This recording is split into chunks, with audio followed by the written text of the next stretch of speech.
Welcome to our O, that's Academy for Women Entrepreneurs, Alumni Series. We are glad to have you on this amazing platform. Today we shall be talking about agility in business.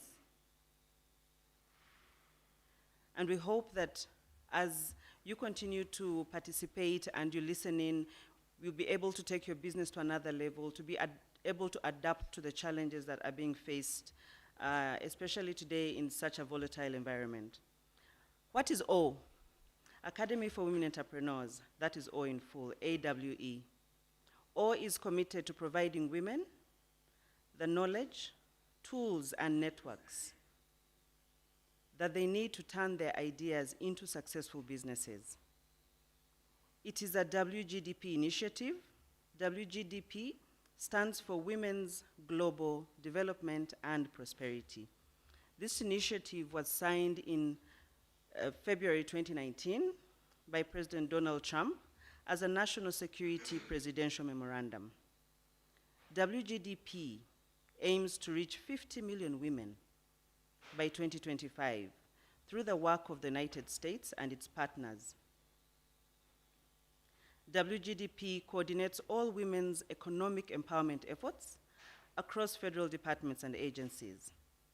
We believe that when women are empowered, they invest back into their families, into their communities, and they provide a multiplier effect that spurs economic growth and stability.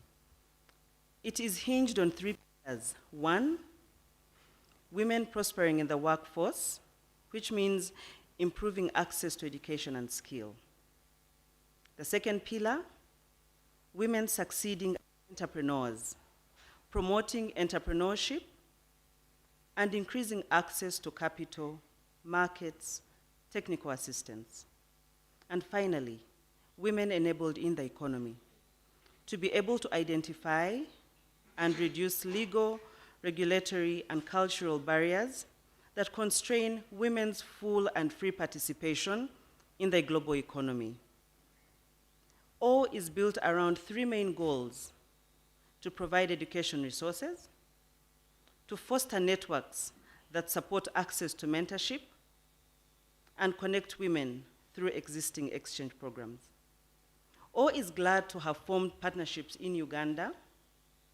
Today, the Alumni Series has formed partnerships with Stanbic Business Incubator, with NSSF, with other partners like Rock Telecom as well. We are glad that the three entities are fully in support of entrepreneurship. We know that women can succeed as business people. Currently, O has had two cohorts. There was one in 2019 and 2020. We continue to work towards seeing the improvement of women. Thank you very much.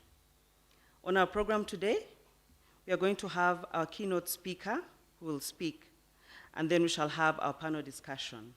But before that, I welcome our partners, the Stanbic Business Incubator, to give opening remarks, and then I will welcome NSSF as well to give remarks, and after that, we shall welcome our keynote speaker. Thank you very much.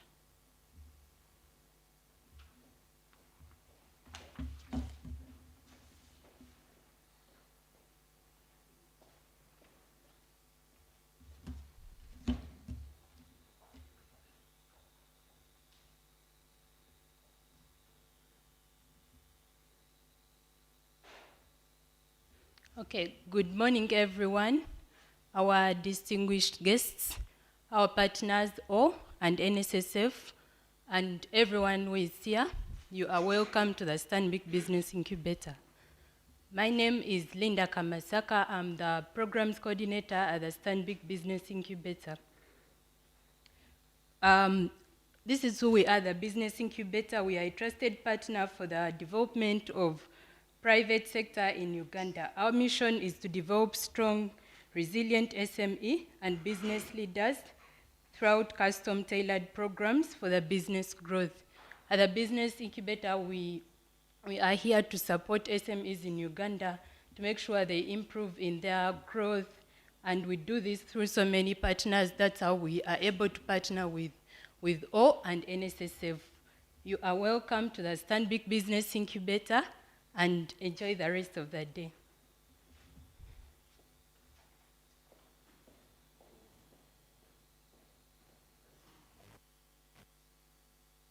Thank you, Linda. I will now welcome someone from NSSF. Thank you.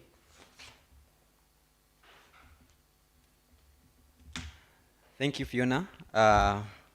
Linda had a brief speech, and now I have to compress these pages into the sentences she did.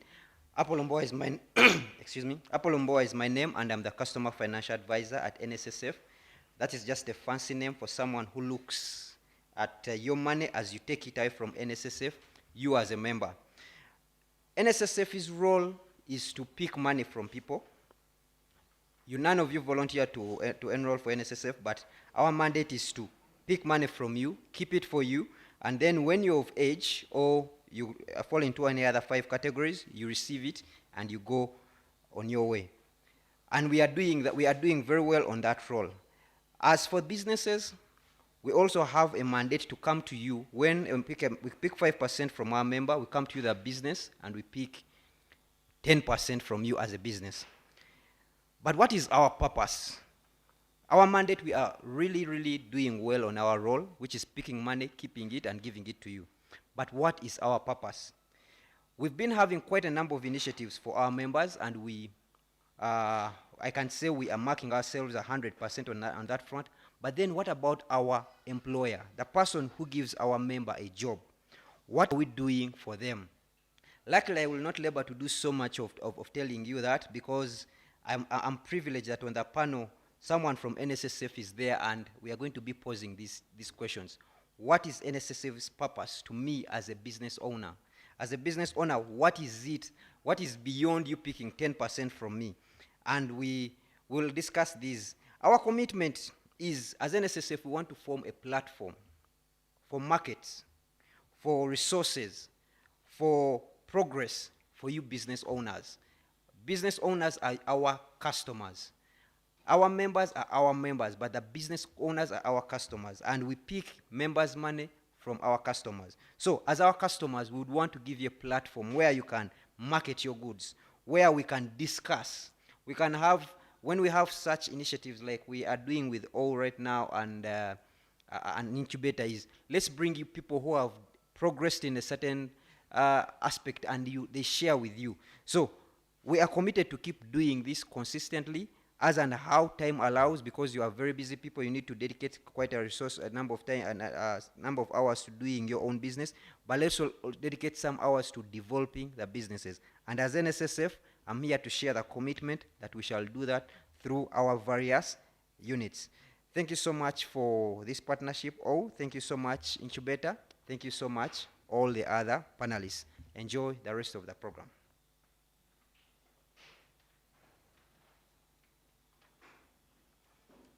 Thank you very much, Apollo. Today, again, I'm Fiona Luswata, your host. Today, our speakers and moderators and our keynote speaker, I will introduce them as they come forward. Our keynote speaker is Azar Jafar, the MD, Fairway.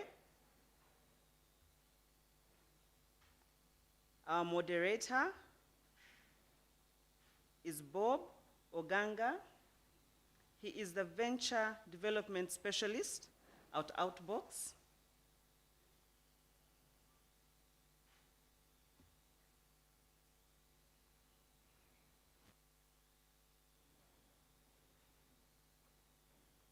Then we have our panelists. One of them is the Head of Business at NSSF, Mr. Geoffrey Sajabi.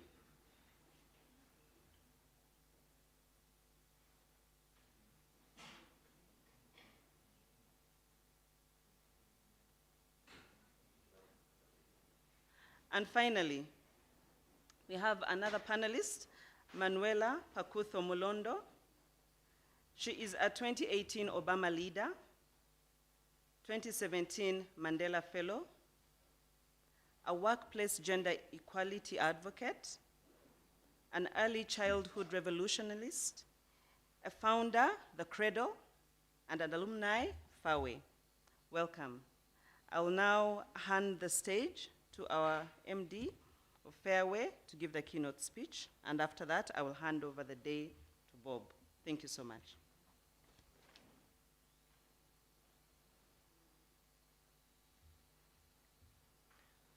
So good morning. I'd like to thank the team for the invitation. It's a pleasure to be here today. I'll start by a bit about myself and my journey in entrepreneurship.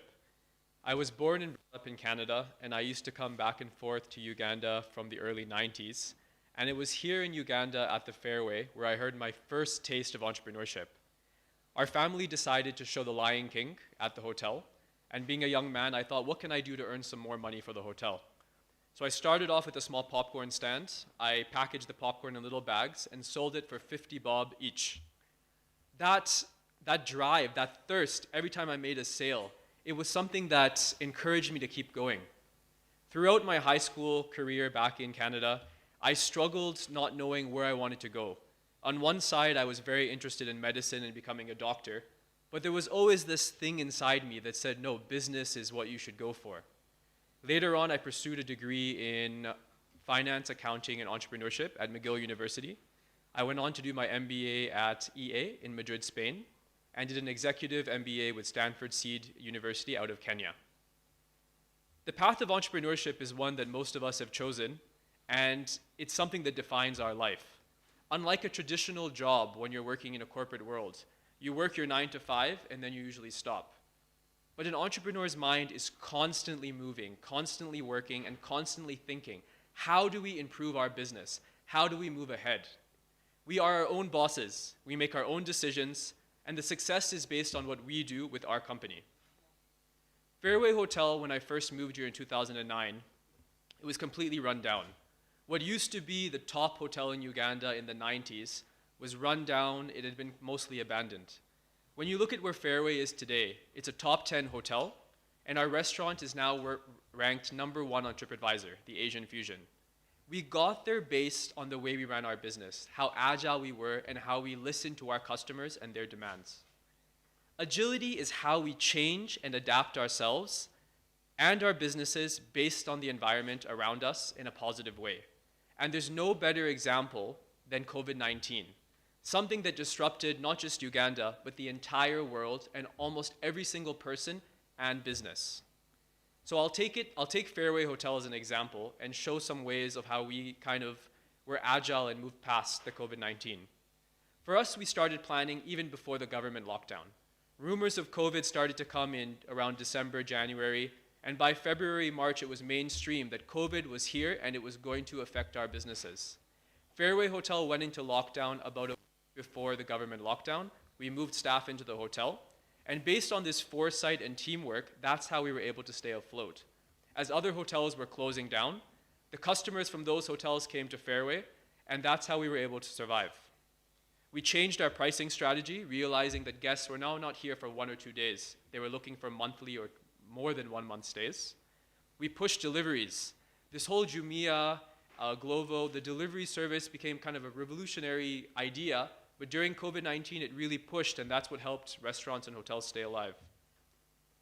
Our staff, they were very flexible. We had waiters that became construction workers, room attendants became gardeners, and we used the year to enhance our business, to further grow and improve it. So when COVID-19 died down, we could better compete in a very competitive market.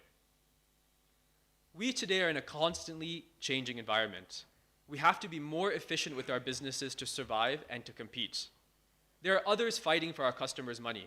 We are not the only hotel. You are not the only producer of your product or service. You have to stay on top. You have to keep innovating and be flexible in order to survive.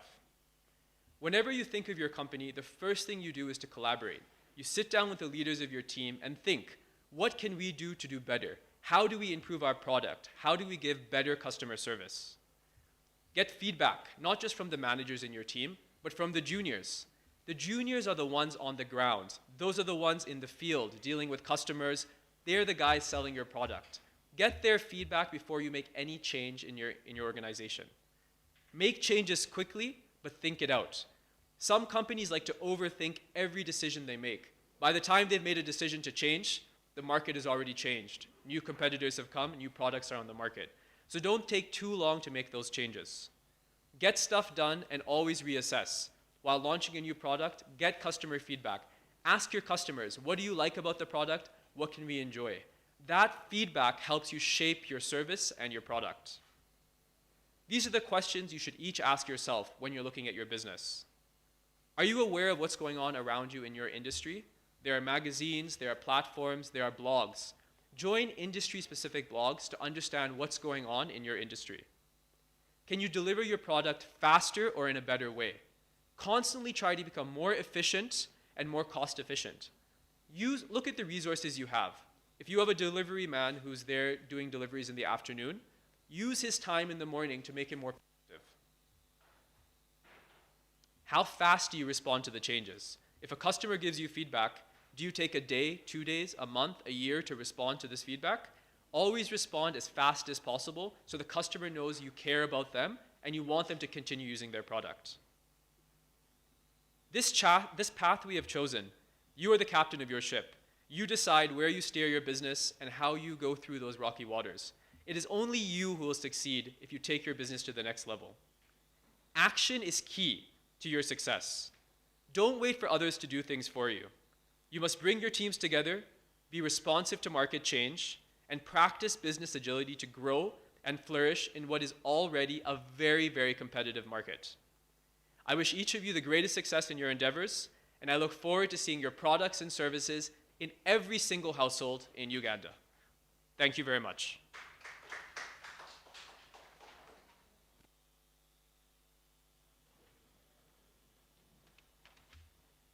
Thank you so much, Jafar. I hope that in this keynote speak, we've all picked a few points. I've picked captain of our own ship. I've picked agility. I've picked the ability to, make decisions really quickly. Don't wait for everyone, like everyone to make or give you the go-ahead. Make decisions, make them quickly, adapt, and make sure that you're able to keep up with the pace of the environment. Thank you so much, Jafar. Okay, so now over to our panel. You are welcome once again. We are honored to have you, and we look forward to an insightful conversation. Bob, over to you.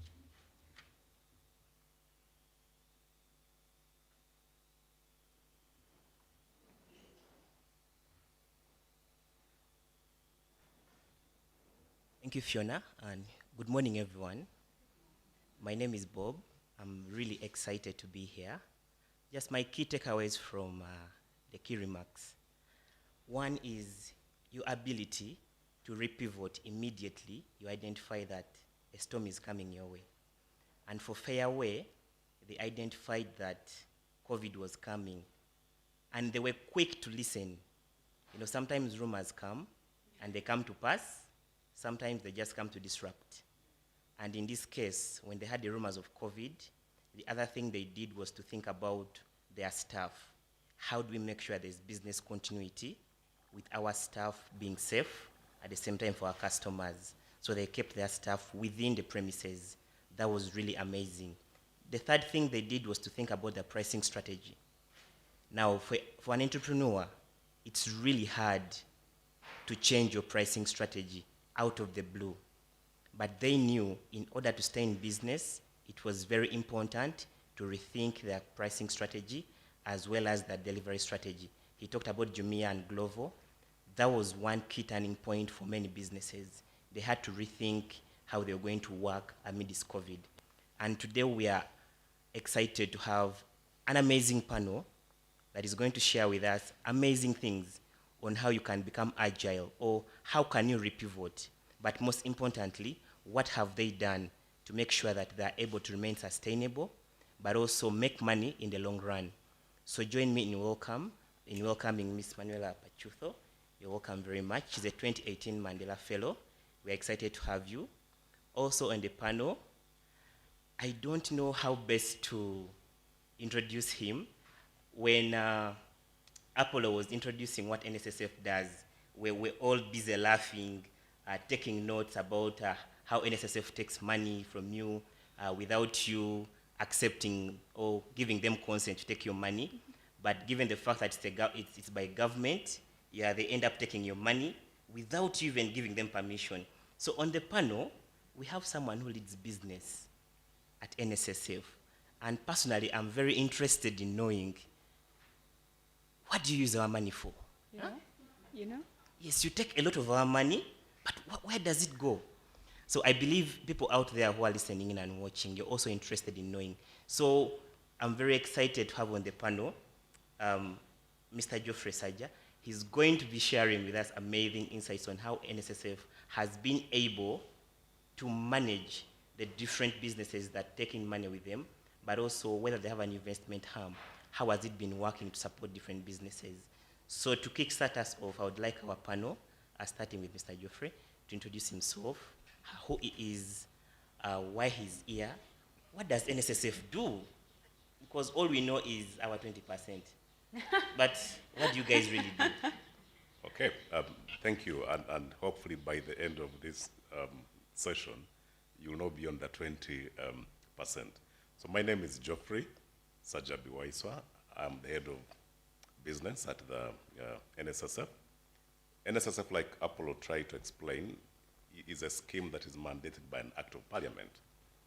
And even when it's not voluntary, our mandate is to ensure that when people are still productive, when people are still employed, when people are still energetic enough and are making some money, they put away some money to cater for their old age, to cater for that moment in life when perhaps there will be no money anymore, to cater for that moment in life when not so many companies will be excited to employ you.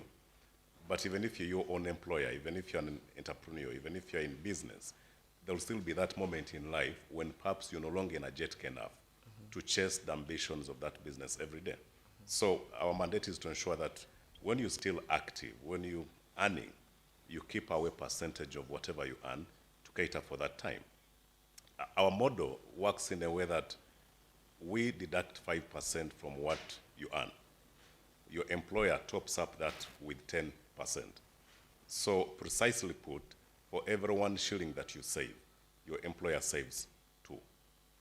And what do we use that money for? So when we collect money, and today we collect about 105 billion shillings every month, okay? That would easily be able to translate on average into about 5 billion shillings every day, okay? Now, that money is not simply kept away. That money is judiciously invested for you, okay? So NSSF is not just a saving. NSSF is an investment. To the extent that if you saved money with us, let's say for 10 to 15 years, by the time you access your money, the return you've made on it is bigger than your principal contribution. It's bigger than your 5%, it's bigger than your 10%. Again, why does it grow that big? Because of the power of compounding. There's nothing as powerful as compounding. So any money that you keep with NSSF, even if at worst we give you only 10% per annum, okay, that money will grow exponentially. And by the time you make 55 years of age or 50, or you earn well, and you come to pick that money, it will be much, much more than you could ever have imagined. The best example I use to explain to people is a typical sugarcane cutter. So let me not talk about a banker, MDs and others. Let me talk about a sugarcane cutter in Kakira who is barely earning 200,000 shillings per month. If you tell him save 5% of your money so your employer can top up with 10%, you sound crazy. I'm already earning too little. Why should I then even save? Now, saving is not even a factor of how much you earn. It is a recognition that regardless of how much I earn, I need to plan for unexpected events. I need to plan for my future. So this sugarcane cutter saves 5% of their 200K. But the immediate benefit is that the employer doubles that amount. So it's not just 5%. It now becomes 15% of what they earn consistently saved for 30 years when this guy is actually cutting cane. Many of them, when they come to NSSF today, they are picking perhaps more than 30 million. 30 million to you and I may sound very small money. To a guy who was only earning 200K, to pay him 30 million shillings, it is great.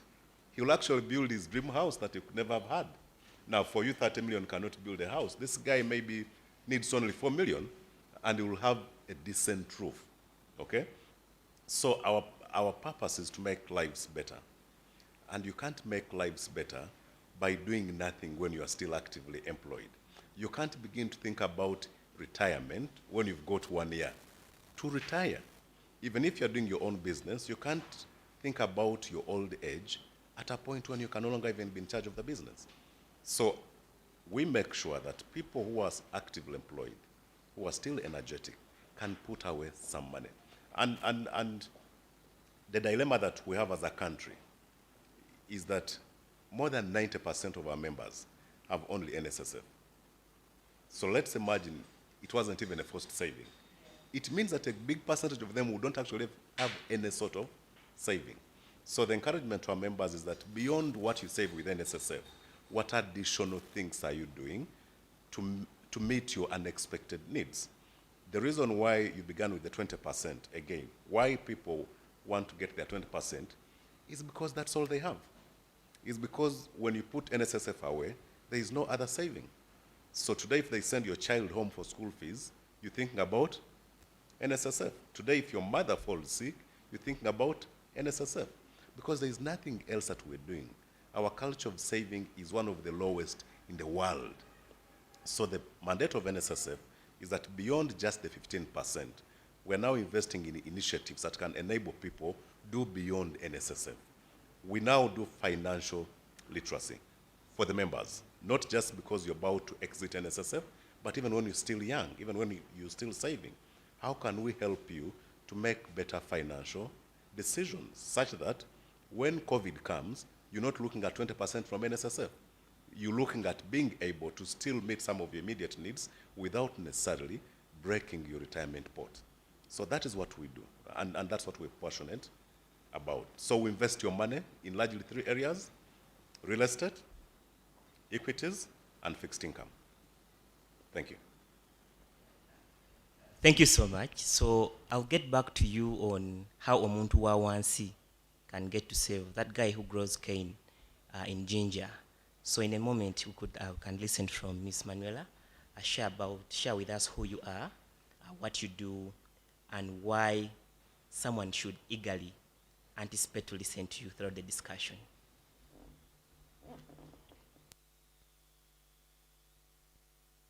Very interesting question. Why should people listen to me? But before they do, I just wanted to make a comment on what Mr. Sajabi said. It's amazing how, as a country that's based on principles of God, we find it very hard to save. And yet, I think the good book talks of 2 instances of saving. I think it was Joseph, the time of Joseph, when they said, save 1/5 of the grain, which is 20% actually. And then after he says, I think it was 5 talents, 3 talents, and the 1 talent. And the one with 5 talents came back with 10. So essentially, that's what NSSF is doing for you. So in fact, if you stand on the principles of the good book, you should be calling NSSF to come and take your money and assist you to live by the good book. But anyway, that aside, my name is Manuela Pachuto Mulondo, and I'm the CEO and founder of the Cradle. I think one of the reasons as to why I was asked to be a part of this panel is because of how we, as a childcare center, which is usually what people call a daycare center here in Kampala, Uganda, how we turned a childcare center's model immediately COVID-19 hit. And I'm excited to share what we did because, yeah, it was quite agile. It was quite agile, yeah. That's why I think I'm here, and that's why I would like to be here to be able to share this, these insights, yes. All right, thank you so much. So, towards the end of last year at Outbox, we did a survey to try and assess the impact of COVID-19 on businesses, both SMEs and MSMEs. One of the most interesting things we found out was that A, businesses that were in operation were either going to close, B, they were either going to repivot because they had extra resources in place through maybe savings, and then C, they had no idea what they were going to do. So they're looking for government handouts. And then D, many employees had been laid off, including companies shutting down. So today, I would like to begin with Mr. Geoffrey. From your end as NSSF, what have you noticed as the key impact of COVID-19 on many businesses that you've been working with? And what have you done to ensure that these businesses remain working, people remain employed? There may not be many, but they're still able to earn something. But most importantly, these businesses are sustainably running over time through the different programs that you run at NSSF. Thank you so much. So from where we sit as NSSF, I think we've got the advantage of being able to know what is happening to businesses, because these businesses are the customers. I mean, when they are not doing well, NSSF is not doing well. Other people may simply come and they speculate and say things have been hard. We come with actual figures of how hard things have been.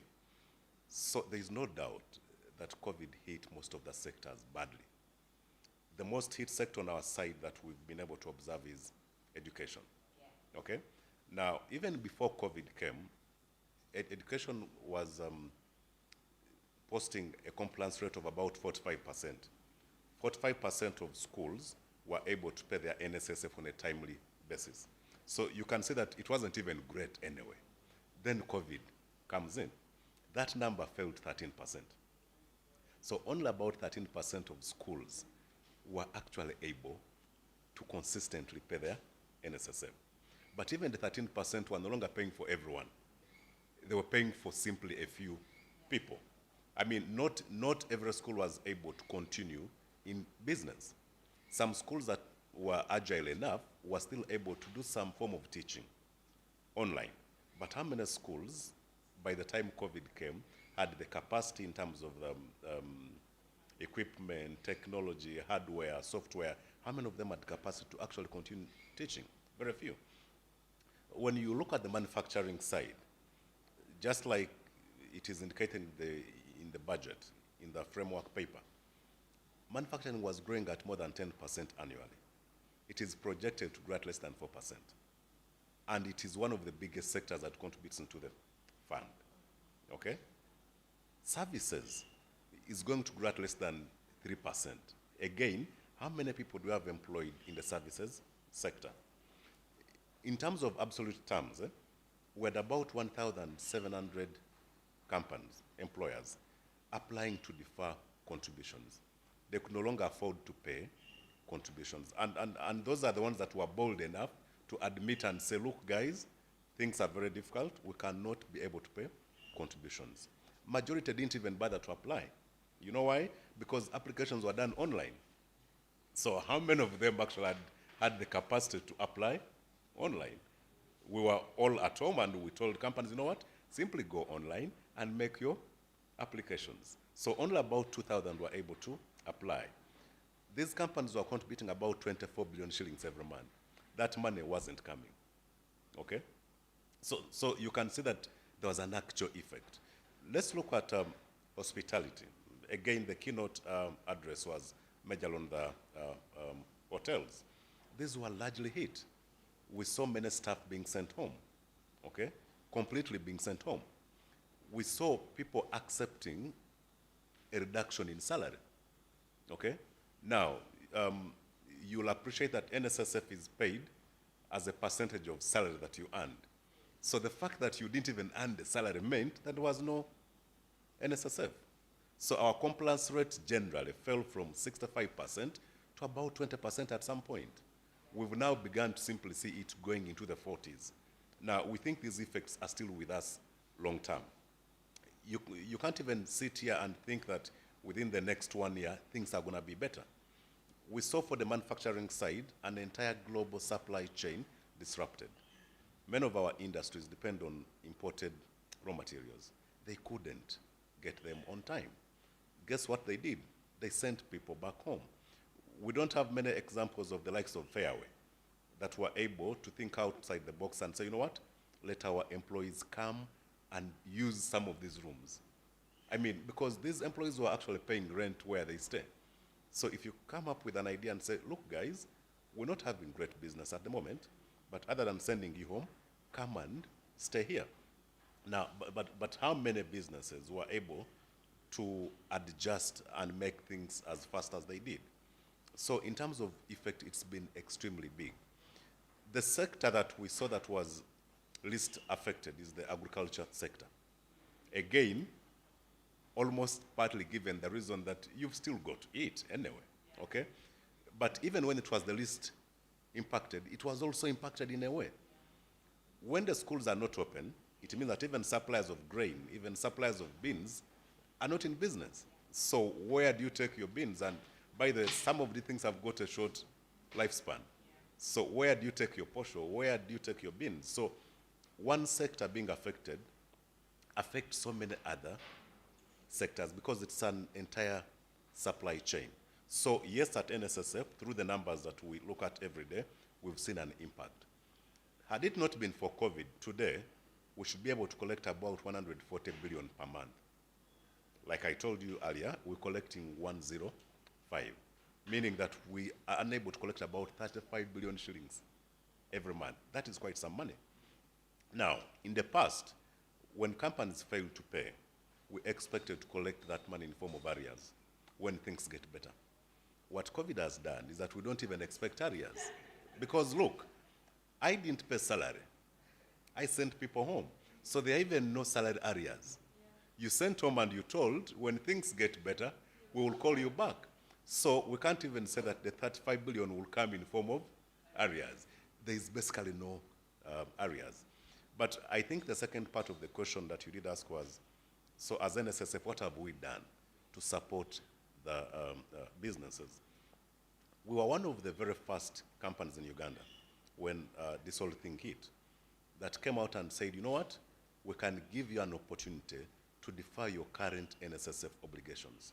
So even businesses that were still in business, that were functional, we told them, we know that because of COVID, your immediate need for cash is way, way high.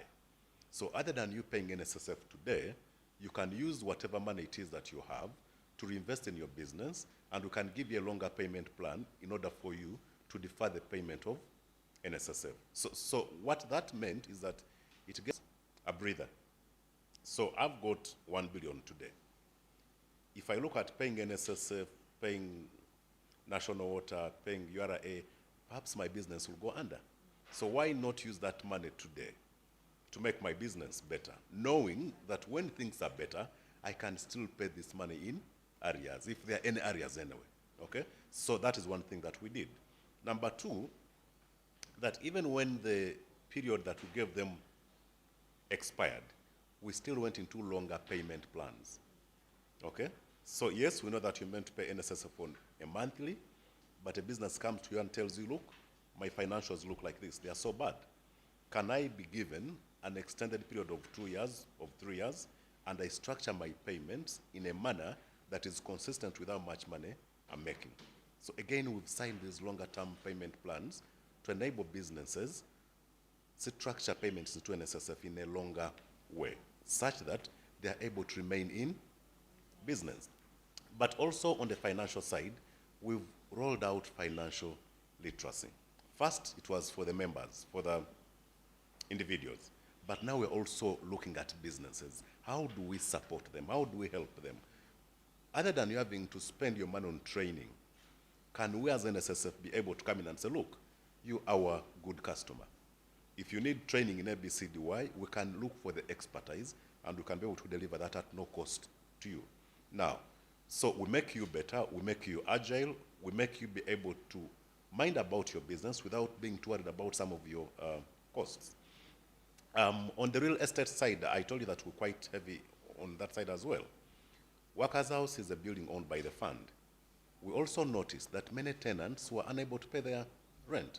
In fact, depending on the sectors that they are in, some of them did not access the building for the entire lockdown period. So how do you then go to them and say, look guys, pay rent for this period? So one of the things that we did painfully was to accept that we will forego rent for the entire lockdown period. So we actually told many of our tenants that were not able to access that building, not to defer rent, by the way, but to simply not pay that rent. So we started from when they came back into the building. For the entire period of the lockdown, we waived that rent away. Now, all this was being done to support the businesses. Because if you don't support them and they go down, then we can't also be able to collect. NSSF is being able to stay in business depends on other businesses staying in business. So we've done so many things and continue to look out for many other ways in which we can support businesses to stay in business. Yeah. So Mike, I want you to supplement on financial literacy. You mentioned that you do financial literacy trainings for your partners or the businesses that are serving with you. Is that free of charge? And if so, how can these businesses tap into this opportunity? Okay, so yes, it comes at no cost to you. Our biggest focus initially was on the members. Again, because we realized that a very big percentage of our members, as soon as we pay them their NSSF, 2 years down the road, there is no evidence that you actually ever paid them. So you pay someone 500 million after 2 years, there is no evidence that this guy actually ever saved. So what we started with was, we ran our data. So we precisely know how many members are going to come to claim next month based on age. Okay, so what we then did was, we collected these people and put them in a class for 6 months. A class that was at no cost to them. That class also had a practical bit of it, where if they were interested in a particular business, we would take them for field visits, and they would learn from people that were indeed doing that business. So if you want to go into education, we would look for Manuela, and you sit down with her, and you spend about a week with her to understand what it takes to run that kind of business. If you said, I want to go into farming, we would look for some of the successful farmers, and you get about a week or two working with them daily. Now, at the end of the day, many people actually would come out and say, you know what? I've changed my mind. This is not the business that I thought I wanted. Some people say, you know, I thought I would open a school, but given what I've had, given what I've learned, this is not my thing. So that was to enable members to last with the NSSF that we pay them. But what that has also done is that there is a new trend now. Other than people picking all their NSSF at a go, because of that financial literacy, we've seen many people now opt to pick smaller amounts. So yes, I qualify for my money. I've got 500 million, but the business I want to start maybe doesn't even need me to pick all that money. So what people are doing today, they come and say, can I take 40 million only? So you can't afford to gamble with 40 million. If things go bad, you've not lost your entire saving. So we see that happen. Now the conversation is now being taken to companies. So yes, we're doing quite a lot for the members. How about companies? How about employers? So that's now where we're trying to craft a solution that can target businesses. Already we're doing some bit of work with many of the incubators, okay? With many of the business hubs, where we support and train many of the businesses that are starting up. We are working on something that we think, when complete, should be even bigger. And the idea is that we should leverage the size of the fund to be able to onboard experts in different areas who can assist businesses without a cost to you. So the fact that NSSF is worth almost close to 15T, we should be able to use that muscle to interest many other people within the ecosystem to be able to come on that table, craft a solution to support businesses. Because then what you notice is that many of the players in the space actually depend on businesses functioning. So when you come up with a solution to support businesses to last longer, you are indirectly making your business possible. So you don't even need to charge people to be able to support them to do better. So yes, we are working on a solution that is for the companies. Currently, what is functional is targeting members. But we also get invites from companies specifically for us to come and help and train their workers. Again, if you've got a workforce that is financially aware, they'll concentrate better at work. If your workforce is worried too much about food at home, about fees for their kids, chances are they can't be as productive. So even before we get to a point where we're supporting the companies directly, it still makes sense that companies can reach out to NSSF in order for us to come and support their employees. I'm really looking forward to what you're cooking. I hope it can be able to benefit as many companies whenever you launch it. So, Manuela, I'm very passionate about education. I've worked in that sector before, and right now I work with an organization that supports businesses. Like Geoffrey had shared, education was one of the most hit sectors. Would like you to share with us from a very practical perspective, how did COVID hit you? Was it the simple hit, or it really hit you hard that you almost went out of business? And how were you able to repivot? What practical solutions did you take on during COVID, during that lockdown period? And right now that you are waiting for government to reopen schools, what are you actually doing to make sure that there is continued learning, but also your teachers still have some income to take home?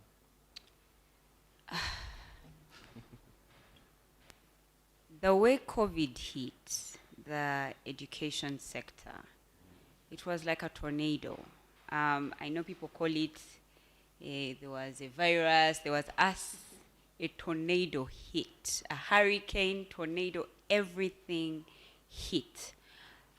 Like you said, the education sector has suffered the most and is still suffering, because unlike every other sector, there's been some form of opening. But then for the education sector, especially the lower education sector, for it, it's still closed. Us and the bars.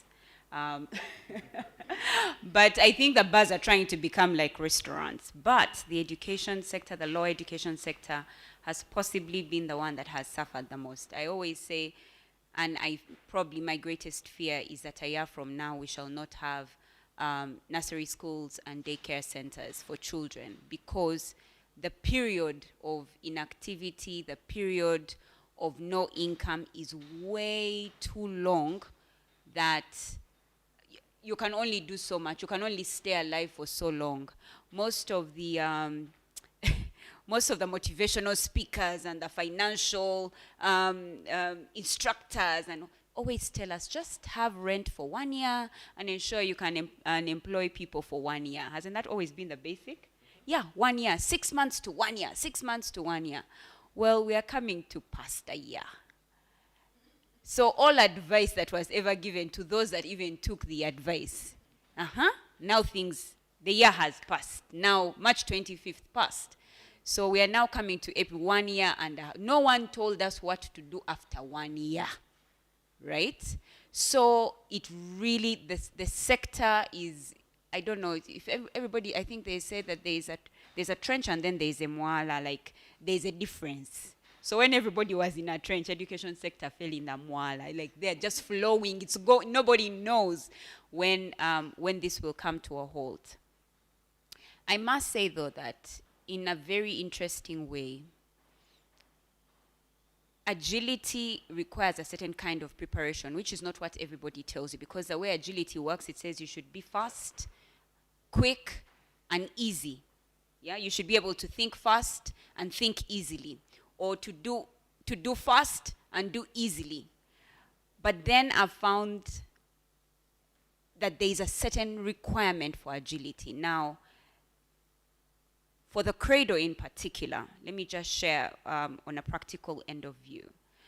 For the Cradle in particular, as it turns out, as I shared in my profile, I'm a Mandela Washington Fellow.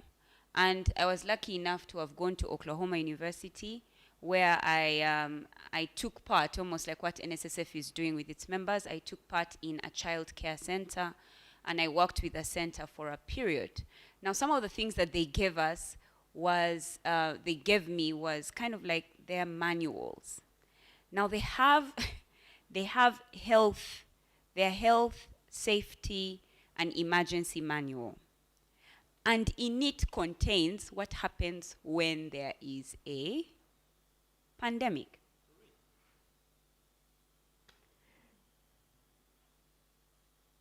How?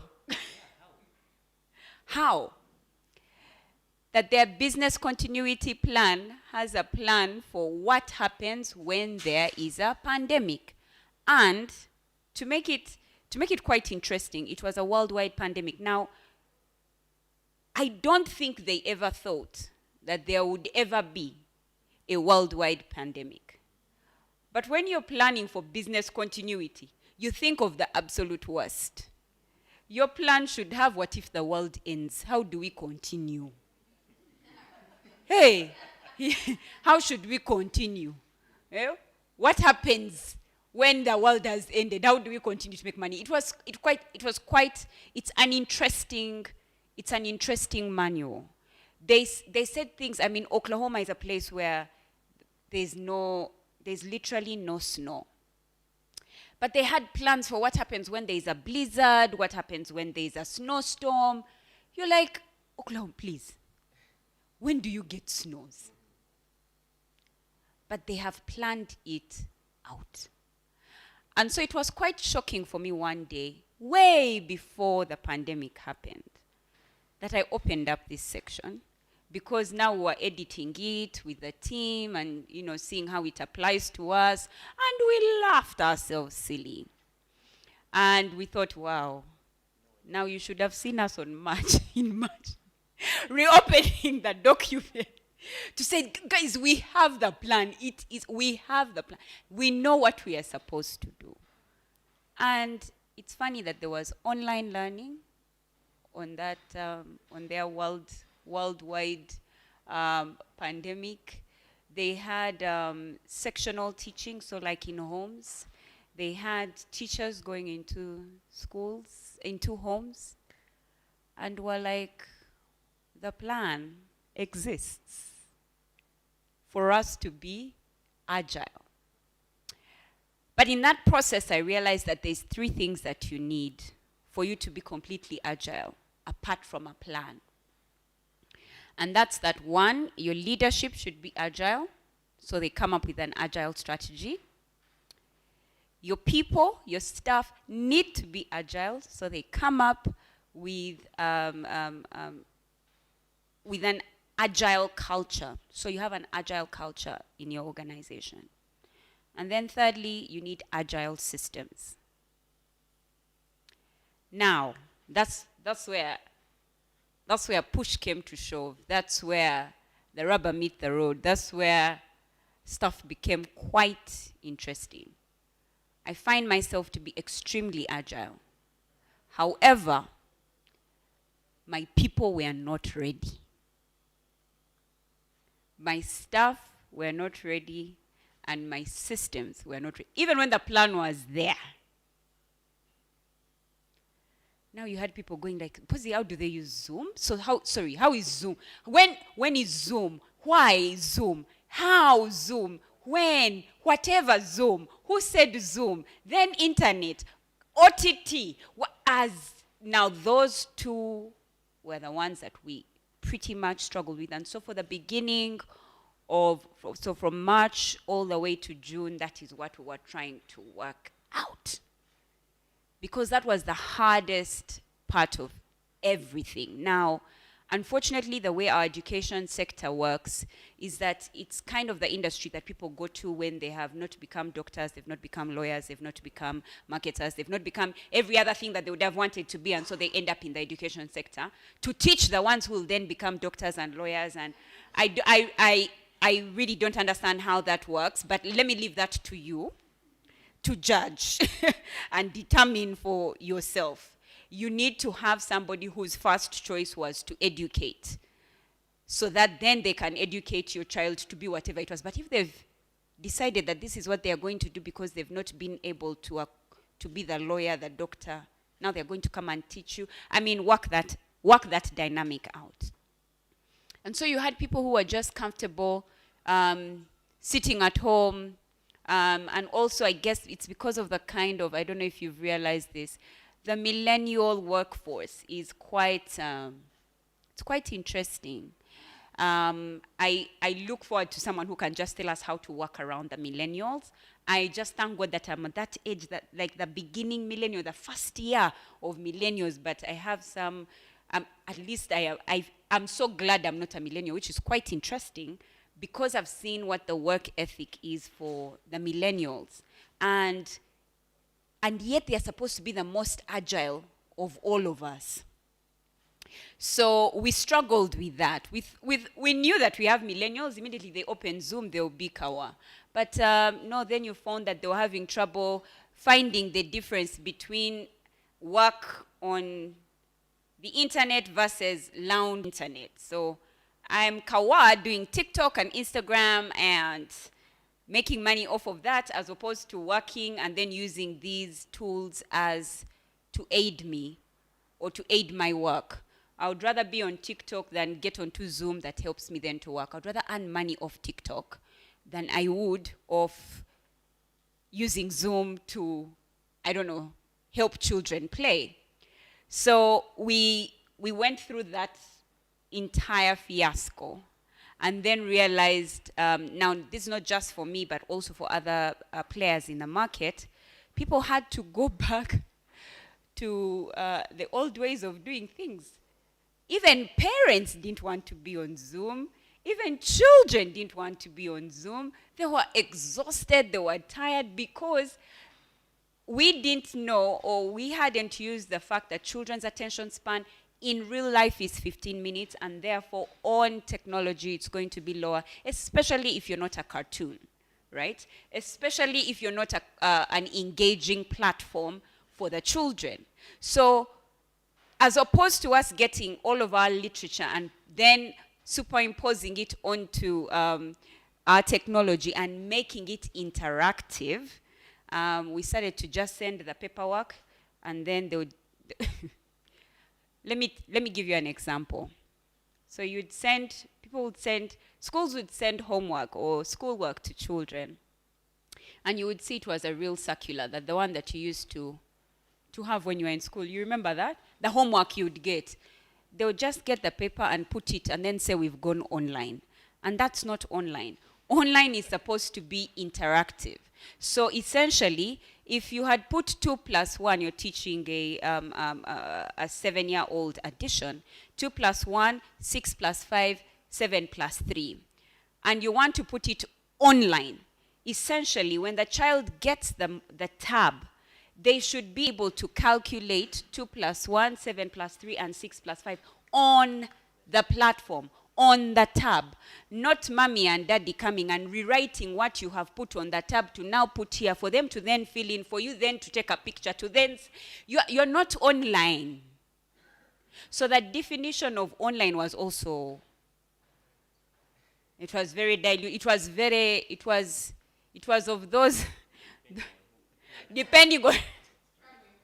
struggling to understand. Now, when we say that COVID hit the education sector, the third world countries are the ones that have suffered the most, which is quite unfortunate because in the developed world, very quickly the science came out and they released young children to go back to school immediately, because then they realized the virus was not affecting them the way it was affecting the older people. All of that was done, and then they sent them immediately to school. Now, here in Africa, because of the quaking that we have for our health systems, we said stay at home. Already as a sector, in the third world countries that we're already behind our peers, already behind, light years behind. If I'm telling you that there are people in Oklahoma by 2017, 2015 had already planned for what happens when there's a pandemic, and us, who an entire government had never ever planned for what happens if there's ever a pandemic, even if we never see it, that affects the entire world, what do we do? If a school has done, it shows you how far behind we are. And then we intentionally say, no more education. So we now have schools, most schools completely gave up on trying to do the online model because it wasn't working, as I have told you. And so now teachers started to enter homes, right?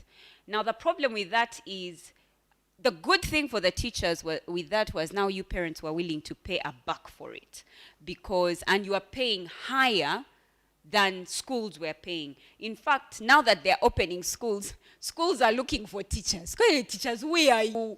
Where are you? You're asking for government, where are you? But also asking teachers, where are you? Why? Because the teachers are now inside your homes. But it's interesting how, because they are not regulated, I think the other day I was, as the president of the Early Childhood Development Association, we're having conversations. And there's a certain school, a prominent school, that was sharing with us that its baby class teacher, right, was teaching a P3 child in a home. Now, friends, a P3 teacher and a baby class teacher are very different people. So we have measured on your lack of knowledge for our good as teachers. You have a daycare teacher teaching a P7. And all they have to do is come and tell you as a parent, no, I was teaching in Homies Dalen in P7. And do you know what you will say? Wonderful. Come. It's one thing for me to know 2 + 1 is 3. It's another thing for me to teach a child that 2 + 1 is 3.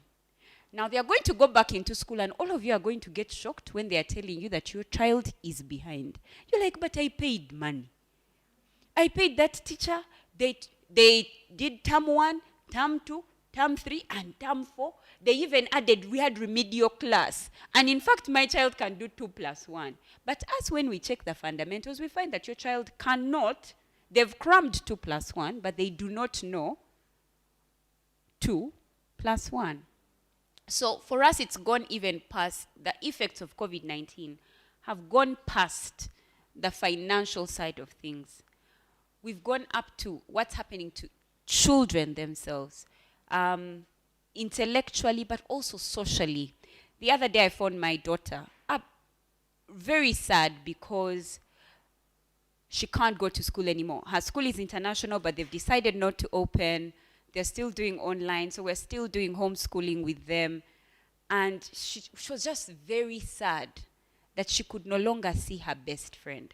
Now, you and I take it lightly. We're like, oh, Bambi, they miss school, poor kids. But I want you to remember the time you were on campus, and campus or in S1, the relationships you had. And when a friend of yours who was in your class or in your school had to leave the school, what did you go through? It's not like now us when we've grown and we're like, oh, please, that one was there for a season in my life. The season came and they left. People come for a reason, for a season, and we come up with this. And then when someone goes, you're like, good riddance to bad rubbish. Now, unfortunately for children, they don't have that capacity yet. And so the good riddance to bad rubbish has gone with them. The season has gone with them. The reason has gone with them. So for us, it's been way more than just the financial side of things and the business side of things. It's gone from us as a business into our employees, into our suppliers, like you spoke about, Geoffrey, earlier. I remember one of our suppliers calling me the other day and saying, but don't you think that you can just buy some stuff for when you will ever open? Just ngulako, please, ngulako, because it's tight. Just help me. Help me? Oh, can I just make you pay me? I said, the industry has not even been opened. Even if I wanted to help you, the industry has still not been opened. So for us, it's our entire ecosystem has been hit, including our customers, who are our children and our parents. Thank you so much, Manuela. So quickly, around what the experience of working from home has been like. I know one of the quickest things that all organizations adopted was work from home. And I was privileged to have a chat with the Deputy MD of NSSF, and he mentioned that it turns out that the NSSF staff became more productive working remotely than they were working from office. So what has been the experience, and what are those emerging trends you've been able to see from your interactions with different people? I know you don't only interact with people in the education sector, but what are those emerging trends you've been able to see that are quickly catching up that we need to adopt to be able to survive in the ever-changing environment? Any of us can take a jab at it. Okay, thanks. Okay, so working from home is an interesting thing. And like you shared earlier, if you had a talk with the Deputy MD, to date about 70% of our staff still work from home. 30% actually come in. But I think what made it even much easier is that the fund, for quite a number of years, was already working on a solution that would enable staff to work from home without necessarily thinking about COVID, okay? So we were, I mean, within my own department, I have a particular team that does analytics for me. So even before COVID, they had a timetable where each one of them had 2 days a week where they would work from home, okay? So when COVID came, for them it was a no-brainer, okay?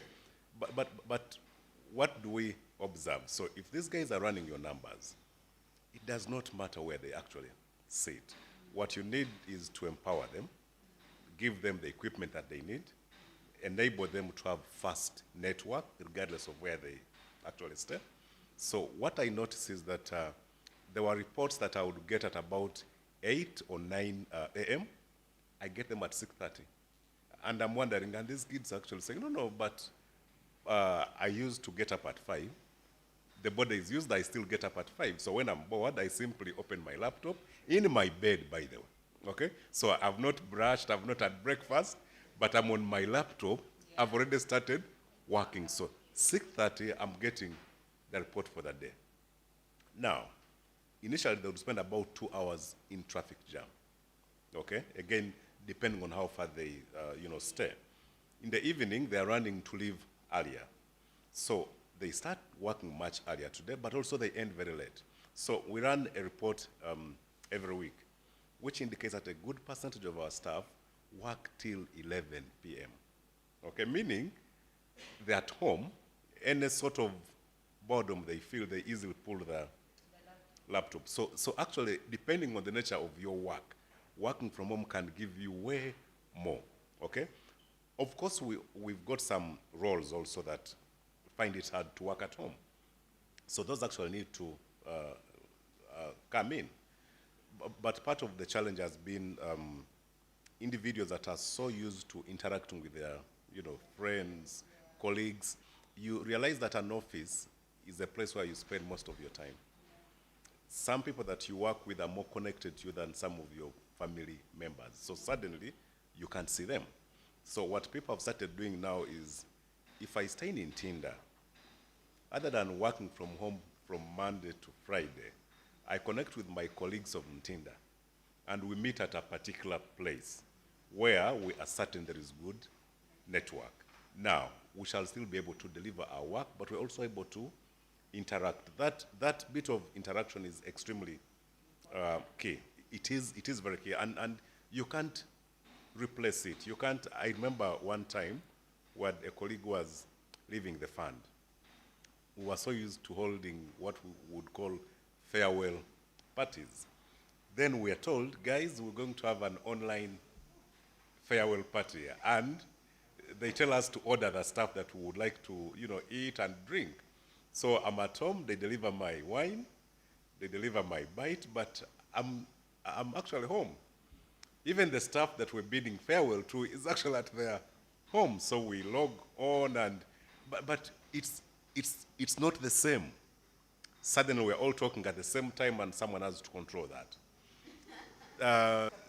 Then we're saying, guys, let's toast, and you're toasting to your screen. Eh? So even when it can actually happen for companies that have been able to prepare, that social bit of it, is taken away. I read an article, I think it happened in Canada, where employees took their employer to court, okay, in order to force the employer to meet some of the costs that they incur in their homes. So they were saying now, we would be leaving this place to come to your office. Now we've made our home your office, so you need to contribute to our rent. Okay? So I mean, so many things do come in.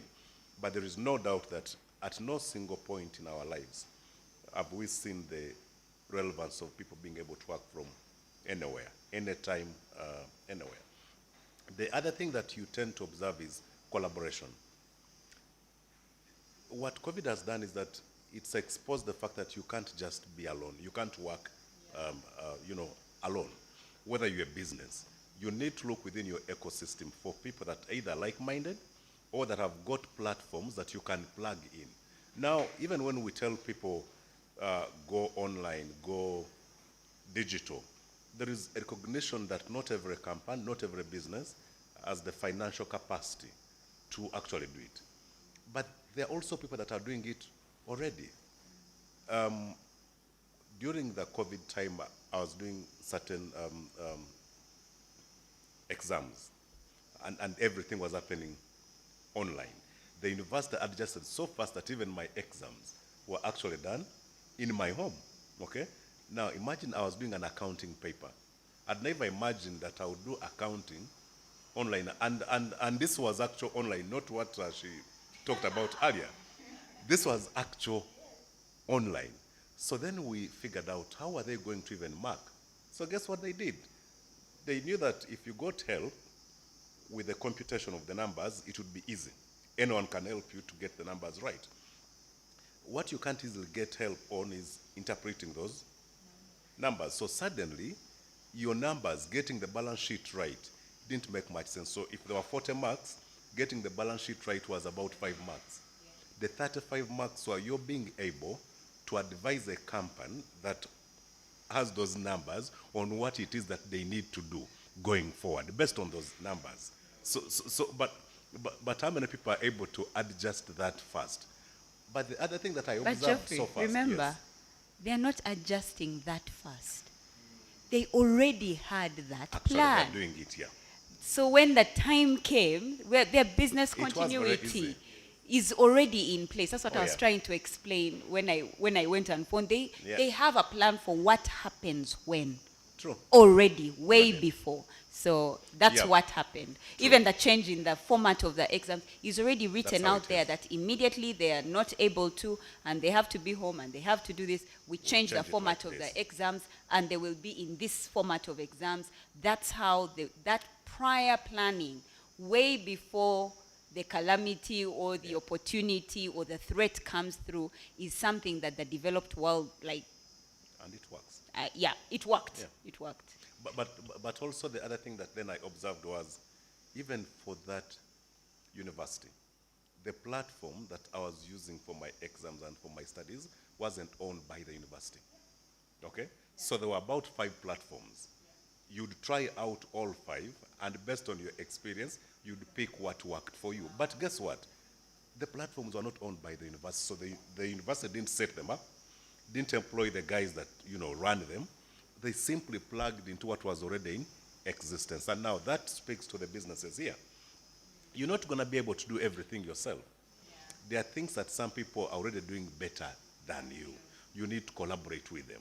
You need to partner with them. And it comes at a much lower cost. If I'm a school and I realize that, wait a minute, other than opening campuses all over the country, I am Makerere and I need a branch in Gulu, I need a branch in Jinja, I need a branch in Imbarara. Maybe I don't actually need that. Are there people within the market already that have invested in online learning platforms? So a university doesn't need now to invest money in making theirs. I mean, they simply plug into what is already existing. And because you're many people that are plugging into the same platform, the unit cost goes down. So one of the things that businesses need to do really going forward is just to understand the power of collaboration. Is understanding that sometimes where you cannot keep moving is because you're trying to do everything yourself. I think you can focus on your core. If I'm a school, my core is not digital. My core is not the material that I need to use for teaching. Can I find a partner who is experienced enough in delivering this material electronically. Okay? Now, that way, you bring your costs down, as opposed to getting your own system. And again, one of the things that you discover with many of the schools is that some of them, by the number of children that they have, don't even break even. So you're taking on even additional costs. If you're going to procure an online system, and there are license fees and others, you need to have a certain number of learners using it. Now, if your school has got 20 kids, and you're going to start paying licenses for a system that you want to own yourself as your own, then perhaps it's going to be so hard for you.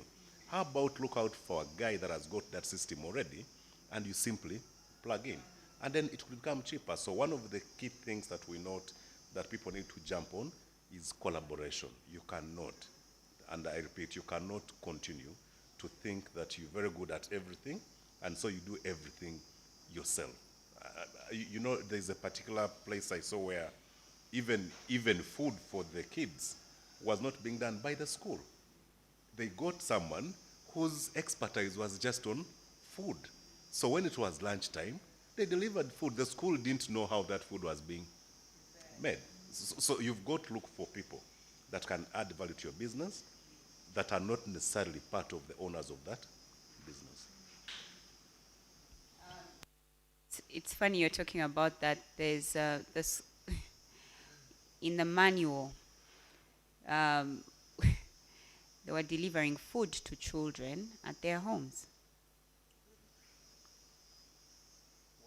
The schools were delivering food to children in their homes. Pandemic, they didn't know pandemic. But anyway, now that you talk about working from home, so my industry obviously doesn't have that luxury. We are very hands-on and we're very labor intensive. And our attempt at getting people to work at home is not as easy as an analytics guy or a marketing person or a social media person or the executive assistant to the MD. It's a bit more technical. And when you go completely online, most times you don't even need the teacher, because now the screen becomes the teacher. And so you find that there are so many people who are running away in the education sector from online because they know that that eliminates the teacher. And so this whole working from home is something that comes with a lot of resistance. That said, though, Geoffrey, you've shared all the perks of working from home. I would like to be devil's advocate and, just kind of share the downsides. I think it was a 2014 research here done here by UBOS, and it said that women lose up to 47% of their productivity as long as they have children under the age of 5 in their home. Now, working at home brings productivity if you're not a mother of a child under the age of 5. All statistics, all analytics are so good and look good for the man and look good for the dad, and they are so productive. They can wake up at 4 a.m. and 6 a.m. But when I wake up at 6 a.m., the last thing on my mind as a mother of children under the age of 5 is that assignment that I have. Usually it's that crying baby in the what? In the next room. As long as people are at home, I am cooking, I am cleaning, I am mopping, I am dusting, I am doing sibling rivalry. I am not an employee. When we were doing when we were changing some of the things that we did when we were, trying to get income in for the Cradle, was we looked at most of the things that we had that were possibly helping with our productivity at the Cradle itself. So I'll give you an example. We had schedules that the children run, right? When they come in, what do they do from what time to another? So one of the things that we did was we sold that to parents. So we said for 50,000 shillings, you can have this schedule. So you have to, so that you can know what your child is supposed to do. And then we also had a schedule for our carers in line with that main schedule for the child, and how the carer fits inside the child's schedule if they have to do something else apart from what the child is doing. So a lot of what the Cradle does was independent play, right? So children can go up to 3 hours playing alone without interrupting an adult. So if your child knows how to do independent play and you look at the schedule, you can fit in hours to send that report that your boss is asking for. So now what we did was, because our carers were doing almost everything, so they were the ones that were getting them the breakfast, getting them the lunch, getting them their dinner for those that came in later, because their parents were going to work a night shift or whatever. So because of that, we had to do a schedule that fits in the caregiver and, the child, that fits the caregiver into the child's schedule. So when the child is doing independent play, the caregiver is working, right? So now what we did was switch that up and made it for parents. And so now we sold it also to parents because we had it available. This is us trying to be agile and different and not have to only rely on childcare as a source of income for our staff members. The other thing that we sold was, we win children because we care for children from newborn all the way to 4 years old. So at the 6-month mark, they have to win, right? And we do winning for children. So what we did was, we have this resource that's available. Well, why don't we sell it? So we decided to also now sell off our winning meal plan so that parents who are interested in winning their children can have it. Or the snacks that we were serving, we just sold anything that we could do to ensure that we got income in this period when there was no income coming in. So essentially, when it came to working at home and the productivity of the mother, this resource really helped most of our parents, because now they knew what time exactly they had available to work. So that's one issue, that this productivity statistic is very lopsided. And the other day I was wondering if the early childhood development parents, people who have children under the age of 5, if we asked mothers to sit at home, what would happen to businesses? It's more than, people don't know how much the mother gives in by virtue of the fact that she has children inside her home. Secondly, there's just a general lack of discipline. So this is how working at home should be. I wake up in the morning, I brush my teeth. Already, so did you hear someone who didn't do that? Okay, so I brush my teeth, take a shower, have my breakfast, right? Then sit down to work from 8 a.m. to 1 p.m., go get lunch, come back at 2, sit at my desk again from 2 p.m. to 5 p.m.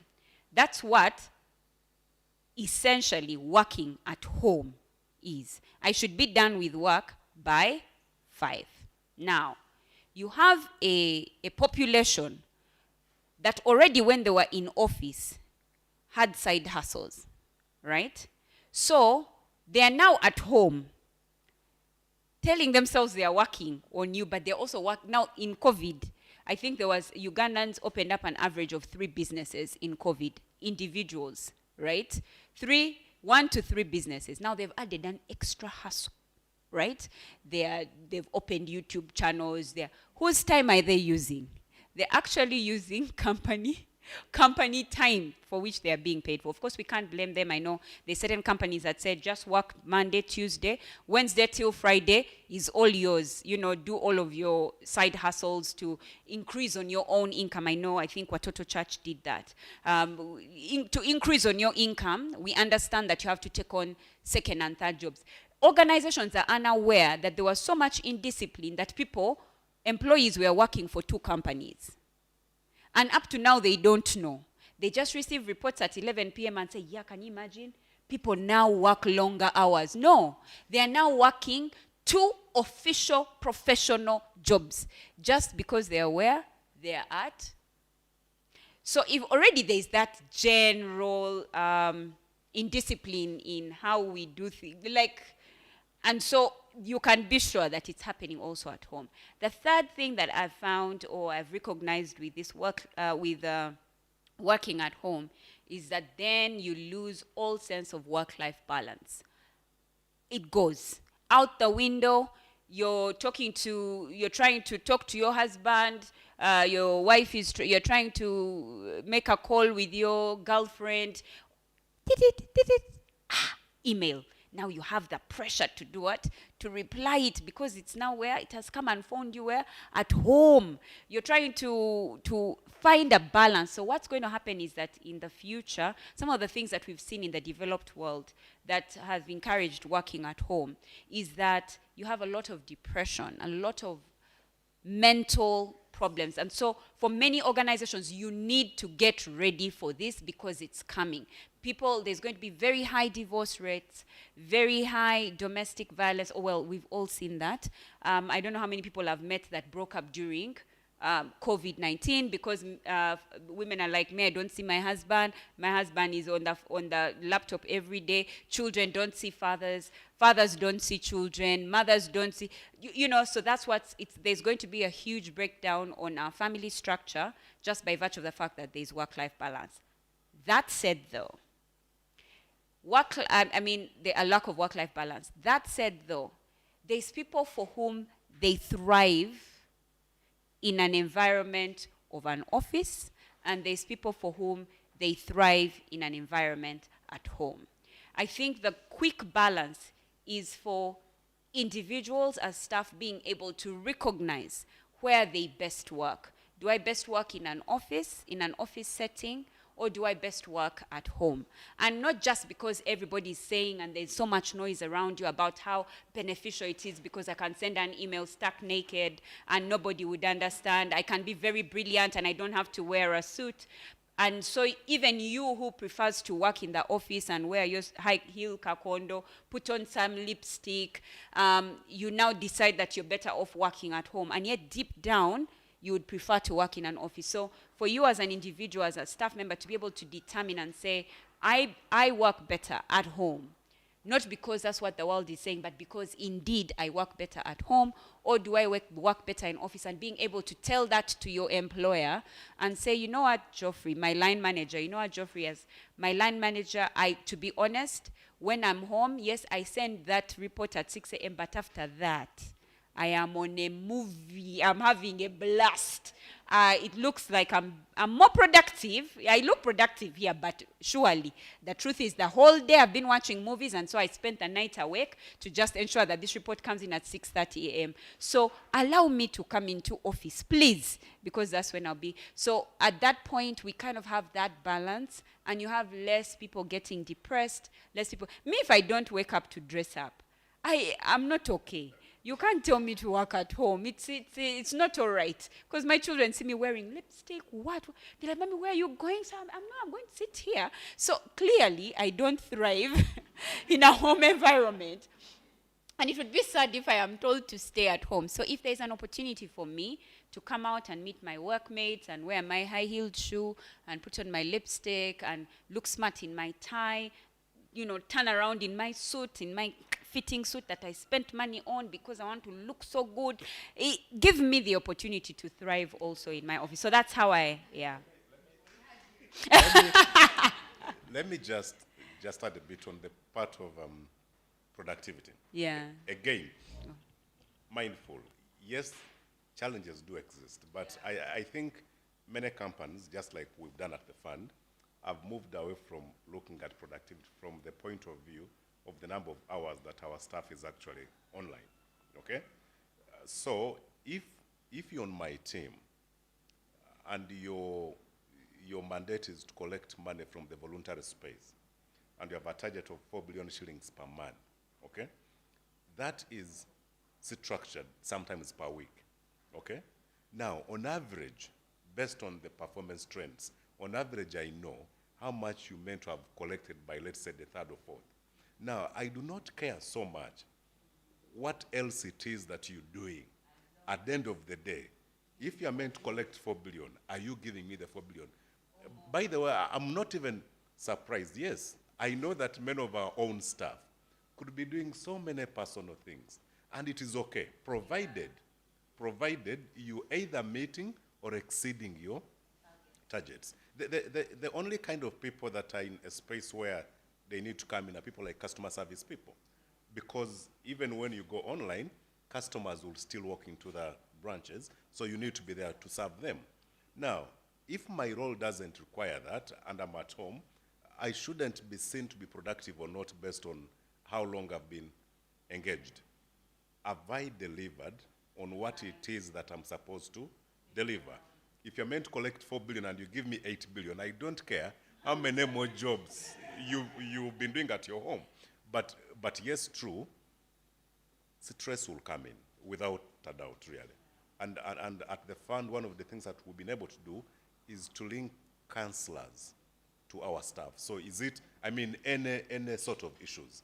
And we've seen that ladies tend to use them more.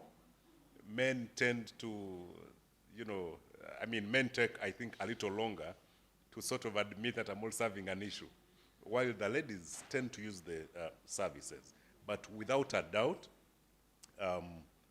there is something that it takes away.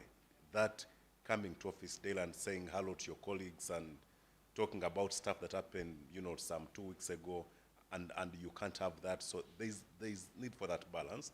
That's why some people are looking for certain hubs within an area where their staff can actually meet. Yeah. You guys have shared a lot, and I feel like my head is bursting. There's a lot I've taken in. I just wanted to inform the audience that in case you have any question, you can get it ready in a minute. But as we come to the end, I wanted to throw one more question in there for us. So when COVID came in, so many business experts were telling business owners, you need to repivot. You need to fire someone. You need to hire someone. They were basically telling us, change something or two about your business if you're going to remain sustainable. I just wanted you to share something with Omuntu wa Wansi, because for them, if there is no border to take them to work, they will not work. If there is no taxi taking them from Mukono to Nakawa, they are not going to work, but they have to feed their families. What can they do differently? You've talked about agility, being able to fast track things, make a decision very fast, hire someone here and there, do something immediately as and when something comes up. What can you share with that Omuntu wa Wansi, or that one-man business that is very predominant or very traditional? They don't see tech as the way to go, but they feel like they need to change something, but they just don't have the zeal to make that change. So what are those 2 or 3 things you could share with them that could propel them to make sure that they're able to adjust as and when changes come within the sectors they work in?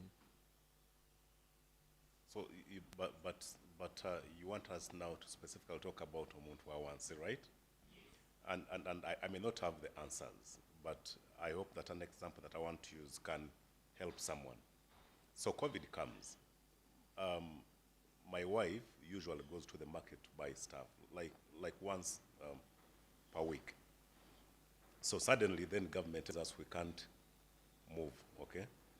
And they tell us you need to have border people who, bring stuff that you need.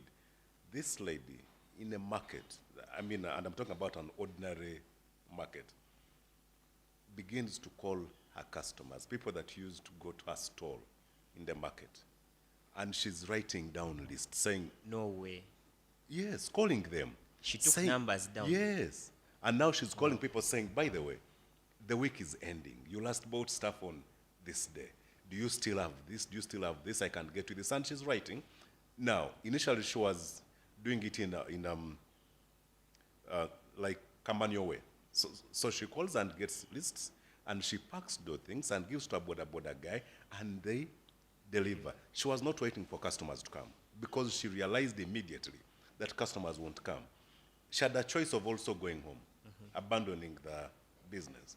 Later on, now customers on their own would now send lists on WhatsApp, okay? WhatsApp. And they're saying, I need the following. But guess what happened? suddenly even the cost of the things that you're buying went down.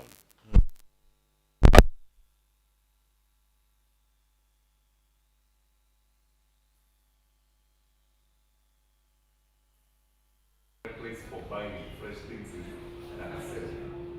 You'll be spending, depending on the car that you drive. If you drive Manuela's car, you might be spending like 50K or beyond on fuel. Suddenly, there's a lady in Nakasero Market who is writing everything it is that you need. She's using one border guy to deliver for about 20 people in Nigeria. So your cost has actually already gone down. Even if you had to pay more for the deliveries by 10K, it is still cheaper. Now, many people have taken that to even another level. They have now created platforms where you simply go in, pick the items that you need, throw them in your basket, and they will deliver them at a small fee. But guess what? If all these fellows were affected by COVID the same way, they also had the easier choice of saying, you know what, things are hard, let me go back home. But they still have to figure out ways through which they can still remain delivering to their customers without the customers necessarily coming to them. And for some of them, they are now delivering to more than the customers that they were initially serving. Because suddenly you realize even your actual customer in an area has got people that they know. And they are going to talk about your business with those people. And then they will sign up. So I think the very first thing is the mindset. Okay? It is about the mindset. Regardless of the business that you are in, there should be another way to deliver that business, even without people coming to you. But even when this whole thing is opened up, I mean, let's imagine we go back to normal times and the markets are open and you can still go to a market. Some people will still never go back. What COVID has helped them to do is to realize that why was I even going to the market when there are people that can actually self and say, for me, I'll get back in business when things fully open up. Even when things fully open up, there will be a big percentage of your customers who will still not come to you, but will still want to consume the very service that they were actually having earlier. She talked about homeschooling. I think it's a concept that wasn't that big in Uganda, but maybe it has peaked, despite the challenges that it presents, like someone of P1 teaching your child of P7 with time. It could still be the moment that some people will still continue to go on with home, learning. So if you're in that sort of space, you don't want to completely disregard it. What is it that you can do to improve the attempt by people to do homeschooling? And if you crack it better, maybe you'll be the pioneer person in that particular area. So you've got to change your mindset to be able to accept the fact that when change comes and disrupts certain things, if you've got to consistently stay in that business, you can't work the traditional way. But finally, you also again can't do it alone. Even if I'm selling tomatoes in the market and I have customers that I need to deliver to, I don't need to buy a border to deliver. There are already border people that you can actually use. The beauty is that even for things that I don't have on my stall, if my customers want them, I can still be able to get them from colleagues that have them. So again, you don't limit the variety that you can offer to the market out there simply because this is what you have. Can you look within your ecosystem to see people that provide even more, that provide even better, and your business can still be able to live? Perhaps not in the traditional way that you started it. So it's interesting, Geoffrey, that you talk about, say, for example, homeschooling. So when we were looking at our business, obviously our business model changed. And so we are now going into homes to care for children and to deliver childcare. And I was working on our financials the other day, and we input a line in our income sources, in our sources of income for home or for family-based care and for Cradle homes. So what we did was while we go into people's homes, we also have clusters of children in the same area. So say, for example, your staff who are going to meet together in some hotel or some restaurant to do work together, all decide, okay, so then let's also take our children to one person's home, and then we shall send you a caregiver to care for your children while you guys are away. But we even went a step further and started to also pay rent. So we contribute to the rent of a person who's hosting children. So every month we'll give you our contribution. If there are 5 children, you get 500,000 towards. So there are people who rent is 500K of their rent. They are like, please bring the children to us. I am happy to have the children. So we're sending. So even just being able to think about that, because you have people who are not allowing to have children in their homes until we put a money incentive. Immediately homes opened. Actually, there are more than the children now. We're like, I'm sorry, we can't take on any more homes. We have to wait for children to fill up the homes that we already have available. So there's always a place to think. So you either think in terms of being agile for this omuntu wawansi. You look at your product, what can change about it. You look at the price, what can change about it. You look at its delivery, what can change, and what can change about it. Any one of those 3 ways should be able to help you be omuntu wawansi. So, be able to be agile. So, one of my omuntu wawansis is my nails guy. Now, most of his clients wear fake nails, right? Including myself. So, what he did was, because he was not allowed to come to our homes to do our nails, he sent us acetone to remove our nails off of our fingers. Because he was like, enjala za mugenda zidestroyinga kati nze kamba sindikire ka acetone ne ka cotton okateke ku gundi ozijeko just ojja kuwa wa boda 12. Before we knew it, he had cleaned up all of our nails. Then said, kati muinayo ku gundi, what is the colorless gundi, kamba sindikireyoko. That's how we did our nails. Kati enjala zote zikola bulungi. Now you need some strengthener. Ngena kusindikira ka strengthener. The guy with the border guy would just move with his ka strengthener, wait for you. You finish using, he busts.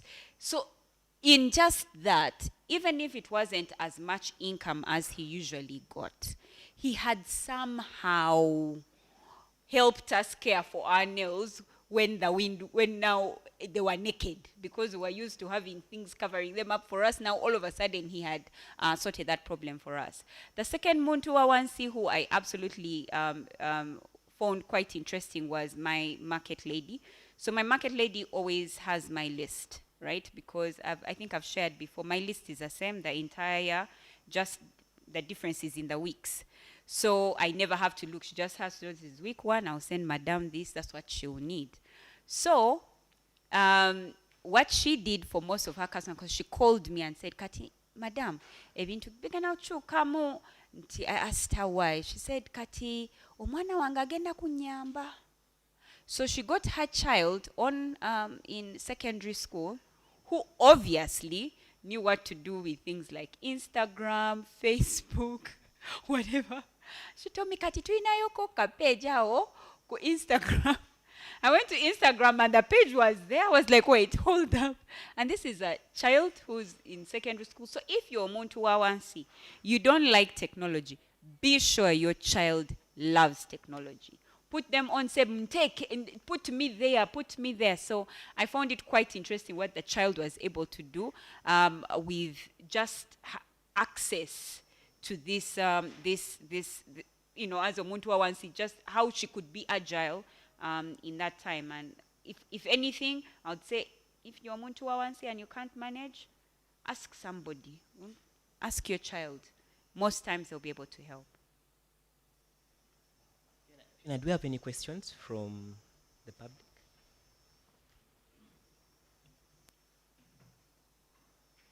Panelists, we thank you so much. It's been quite an insightful conversation. Picked a lot. I hope you too have. Our audience, collaboration, being innovative. You know, we keep using that word innovative, being innovative. You know, everyone's saying, oh, what are your values as a business? You're saying innovation. But I think COVID-19 has tested us, and we have finally understood what that means, to innovate and be creative in our businesses. When you talked about that market lady, speaking to her child and being able to use social media. I remember the conversation I had recently, it was in financial literacy, and we were talking about record keeping, and someone said, if you're not good at record keeping, get that S2 child and give them a job, and they'll keep your records for you. How are you able to get around the different things that you're doing, using the resources that you have, and create for yourself a business that is sound and to grow our businesses? So yes, we have a few questions. I think we can first take from the audience, and then I will read out a few questions. We can sum up maybe 5 at a time. We don't have that much time. We shall do about 5 questions, and then the panelists will then answer at once. Thank you. Thank you so much, Fiona, and thank you so much, our panelists. It was a very insightful discussion. I want to ask the gentleman from NSSF, I loved when you talked about supporting businesses so that they can be able to recover and you can be able to collect the NSSF that you're meant to. But as a business person, I would want to say that if you do not engage other stakeholders, like you can frustrate the efforts that you're putting into helping the business recover, because URA has new taxes, about 6 of them, that are affecting businesses terribly. It's like having a sick tenant and you go to the hospital to demand for your rent. If the person dies, you've lost out. So URA is actually pushing very hard taxes. There is even a tax mandate of no TIN, no business. That means if you don't own a TIN number right now, you're unable to do business, getting rid of all the informal sector. So if you have a docket of voluntary saving, that means if there is no TIN, no business, meaning NSSF is unable to collect its fund from the people who are not registered, it's even your effort to help businesses employ more people will be frustrated because of other stakeholders like your URA. Then I was also waiting for the part where you talk about these employees who have been laid off. Are you able to give them part of their savings so that they can be able to start up businesses? Because some of these businesses are not willing to take them back. They have realized we can actually work with a small staff, leverage on online, and let's do away with them. But they have their savings with NSSF. How about give it back to them, let them start up new businesses, and this is going to be an incentive to you because they'll be able to employ more people, and it will widen your base of collecting the fund. Those are my 2 questions. Thank you so much. Thank you. Are there any other questions from here? Or I can read the ones that are, yes, there's a gentleman who has a question.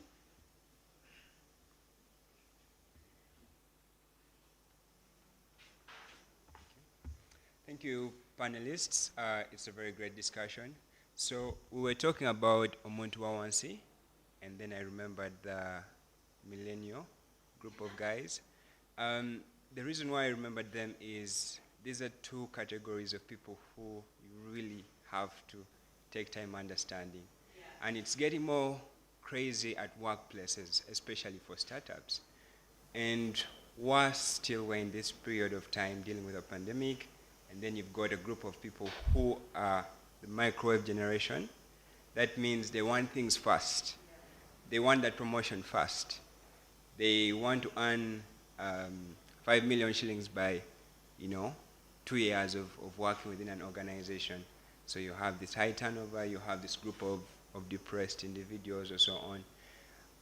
My question is, from your backgrounds and interactions with millennials and so on, what ideas do you have towards organizations or companies in this period of time dealing with the millennial? For example, at my workplace and startups, I'm dealing with entirely millennials. And the truth is they're very innovative, but they don't do this process, like others. Thank you. Okay, thank you so much. I will read through a few more questions.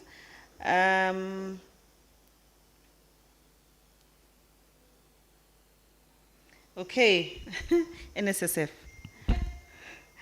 I will be very objective so that I do not leave out questions. Thanks, Sajabi, for the elaborate explanation. Please shed more light about the bill that is supposed to be passed and endorsed by the President. Apparently, it's assumed that there is no liquidity capacity at NSSF, according to Minister of Finance. Do you share the same thought? When is NSSF expecting funds to pay off those that qualify? Okay, there's another question. I think this is for all. In the background, behind the speakers on the charts, I am seeing some programs like training, seed funding. Can I get an insight on them such that I can get to know more about them? We shall take that up. If I had, the other question is, if I had a 5-year strategy plan, the agility is helping me stay afloat now. Do you think it's time we trash those strategies and align them too? And maybe I'll ask the last question of this lot. We shall have 2 batches of questions. This says, how are organizations like NSSF aiding in forecasting so that companies with limited resources and cannot invest in forecasting benefit by riding on such statistics? I will be able to read some of the questions again if you need me to. But as you're getting ready, I can quickly answer the question on the programs of O. Academy for Women Entrepreneurs is a program where we onboard women through a transparent process. We always put out the call on social media or through our partners like NSSF, like Stanbic Business Incubator, and all our platforms on Instagram, on Twitter, on Facebook, so that in the different regions where we are onboarding women, they're able to apply. That is the application process. And usually after the modules have been, the person has attended the modules, they're then taken through a competition, there's some seed funding available, but even beyond that, there are other opportunities both for networking and getting more funding depending on your ability to write an impressive business plan and also pitch perfectly. But again, we shall always be communicating, especially now through our partners. Whenever there's a call, NSSF will have such calls put out on their pages, and we shall be able to follow up. Thank you. Over to you, panelists. So it looks like all the fire is coming to me. Manuela is lucky for this round. So the one that talks about NSSF working with other partners like URA, that speaks about the new regime of taxes, I don't think it's a question that I want to actually go into because URA is an implementing agency, really. It does not determine the taxes that we pay, really. That is a preserve of Parliament, but for obvious reasons, I would not like to go into that particular question. Let me go to the one of people that have been laid off. Why don't we give them, part of their money businesses? For starters, the greatest way to start your business is not to get your NSSF in order to use it to start your business. Even if we paid you that money today, but you've never started any business before, chances are that you're taking a big risk. Let me tell you this. The easiest people to help, even when people talk of funding, even when there are people that are willing to invest in you, it's always easier when there's something that you're already doing. The biggest issue has never been capital, okay? If you've not started something, what makes you feel that the day you get this NSSF is the day you'll be able to start something? We keep telling our members that when you're earning your salary, your employer is only taking 5% from you. 5%. Of course, there's also a percentage that goes to tax. The question always is, why do you wait for the day you'll access that 5% in order to start something? Wouldn't it even be more beautiful if you started using your own little income, such that the day you access your NSSF, you're building onto what you already have? There is a program that we run once in every 2 years, okay, that tries to profile how people have made use of their NSSF money. One trend that runs through all the stories, we call the program friends with benefits.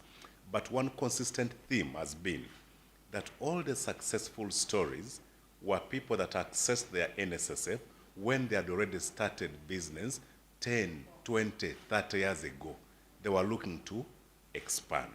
The question that you and I should be having today is, for the years that I've been employed, why should I still be waiting for the day that I get NSSF in order to start that business? So my message to you is, start with whatever it is that you have. You'll not even be able to attract any person to fund your idea if you've not started on it. Okay. Then someone was asking about the millennials, how do you deal with them? I don't think any one of us has got the perfect answers, but I'll tell you that at NSSF, more than 70% of our staff are below 35. Okay, so they are really young people.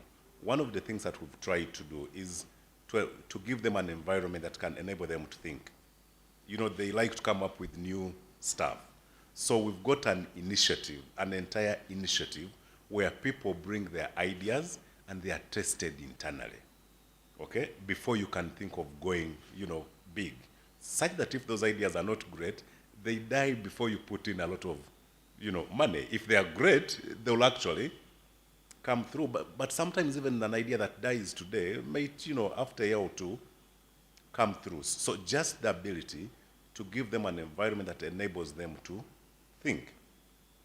Talking about the promotions, I don't think there is any employer that can guarantee you a promotion every year or every 2 years. The promotions are just not there. So if you look at, say, a department and you have about 500 people and then there is one next job, only one person can get it. So I think other than being able to empower people, to enable them to do the things that they love to do, I don't think you can sit here and guarantee people that, you know, because you are a millennial, when you get into the workplace, you'll get a promotion every year. It doesn't work like that. It doesn't exist. So simply go in there, do whatever it is that you do and do it excellently, okay? You should be able to find pride in simply excelling at what you're doing, with or without being able to get the next job. Then the NSSF bill, again, it's a lengthy thing, but even without going into the details, this bill was passed by Parliament. We know that it can only become a law when assented to by the head of state. That hasn't yet happened. So should the president assent to that bill today, NSSF has the capacity to, of course, pay. But I think the consistent message has been that even when there is capacity to actually pay mid-term, it comes at a cost. It comes at a cost to the member, actually, okay? Because money that you access today denies you the return that you'd be able to get on that money for the years that you're still in employment. Liquidity, that we don't have the liquidity to actually pay, of course, that is not true. Today, we pay an average of 60 billion shillings every month to Ugandans who qualify to access their NSSF. Either they have made 55 years of age, whether they are still employed or not, or they are 50 years of age but they are out of gainful employment, or for medical reasons they are unable to continue working regardless of your age, or you've secured permanent residence in another place and so you've left Uganda, or you've gotten employed in a sector that is exempted from contributing to NSSF, such as joining public service. We actually pay. We're paying an average of 60 billion shillings every month. So you can't talk about liquidity being an issue. So you don't pay simply because the market is demanding that you pay. You pay because there is a law that determines who qualifies to be paid. But about the bill, it is still a bill until when the president assents to it. And of course, it seeks to introduce additional benefits, but also it seeks to enable people from the informal sector to voluntarily join the fund. That even if I'm not in any formal job, I can be able to voluntarily start saving for myself. The other key thing is that it seeks to remove the threshold on number of employees. So today, the law makes it mandatory for you to join NSSF because your company is employing at least 5 people. If this bill is assented to by the president, it will not matter how many people you employ. Even if I'm employing 1 person, the law will make it mandatory for me to register and save for that 1 person. Ideally, what is good for 5 people should also be good for 1 person. So there are quite a number of good things in the bill. Let's wait and see how fast it will be assented to. Then someone talks about, and I think Manuela will add to this, is it time that we trash, 5-year plans and all that? I think we don't need to trash the plans. What COVID has done and what the rate of change, has done is that we need to review plans more often. Yeah. So it is still good. It is still good manners to plan. Okay? Have a 1 year, 2 years, 5 years, 10 years. So do not trash plans simply because things are changing that fast. Within your plan could even be how you respond to things when they change that fast. So you can still have your plans, but you need to review them more frequently. You don't need to wait for 5 years to go and review your plan. You can actually review your plan more frequently, every year, every month. You need to interrogate your plan and say, do these things actually still make sense? What is the market saying? What are the trends? So yes, have your plans, but review them in a manner that does not have to wait for too long. And I think those were the questions that I picked. I'll just quickly answer on the millennials. So one of the things that I've found with millennials is unfortunately, many of the times they don't know their strengths or can't articulate their strengths. That's where you need to best employ them. I feel they're one of the most confused generation because we confuse them ourselves. So they know that a customer service person is supposed to do A, B, C, and D, but they have a strength in Z. And so can we as an employer work with Millennial X to say that these are the roles that are required for this job, A, B, C, and D. But what are your strengths? Can we find out what your strengths are while you do the role? So one of the mistakes that I've always made, which I'm not very proud of, is I'm constantly looking for them to do exactly what we need them to do according to the definition and the description of their job, and therefore the resultant key performance indicators. And my focus on that constantly makes me tell them they're not doing the job right, as opposed to, in their mistakes, finding their strengths. So that's the number 1 mistake that I've made. So now we're switching things up to a place where we're saying, we're going to employ you in this role. And the purpose of it is because we know you've come confused saying that you can do this role, but you possibly cannot do this role. There is a high chance that you can't do this role, but the world has told you there has to be customer service, and this is how customer service is done. So we're going to employ you as customer service because that's what you're confused that you can do, and that's what you've convinced yourself, so now come in. And then when you're in, I start to look at your skills, your strengths, and I say, oh wait, hold up. This person looks really good for customer service, but it looks like they're better at numbers. And then I start to introduce the idea of numbers to you, and then start to look at, okay, so what are the chances that you might be very interested in using your gift for numbers, maybe in technology or in software, because there's this one thing that I needed to get done that I can't do now. Do I change their job? Absolutely not. You stay in customer service, right? Because that's why I employed you, confused as you were and as confused as I was. So you're going to come in and we're going to now make a pact. The pact is, because you have a strength in numbers and you have a desire for numbers, I would like to pay you to do these numbers. An extra amount if you can also help me to learn what you need to learn to be a good customer care person. Are we good? Yes, we're good. Let me give a more practical example. So I have people that come in and they have come in as head caregivers, right? Now a head caregiver is literally a supervisor of other caregivers. Now, when she comes in, I find that she's not absolutely amazing at this head caregiving. But whenever we post on social media, she's absolutely phenomenal at sharing the post, adding some book gimmicks. Her WhatsApp status is full of her. I call her up. I say, I see you like social media. It's possibly a big strength of yours. So I would like to give you an extra amount of money. Some 100K extra.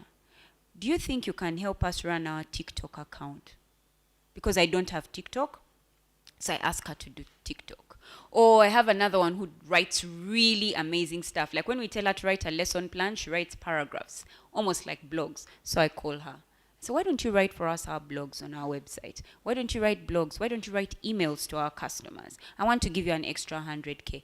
But when I'm giving you that extra 100K, I would like you to continue to build this skill for. It's kind of like a, what do they call it? A sandwich approach where I get, but you also, you know, we get from each other. I'm not completely changing your role because I need that role to be fulfilled. But I'm trying to build your skill in that role while also giving you kind of what you want. So if they were no longer looking forward to come and work as a head caregiver, all of a sudden they're excited because when they come, they can write a blog at the end of the day that will be posted on our social media platforms or on. So you understand what I mean? So just to kind of find that place, because the thing about millennials is they're extremely gifted in ways that even they don't know. So there's one in particular who absolutely loved decor.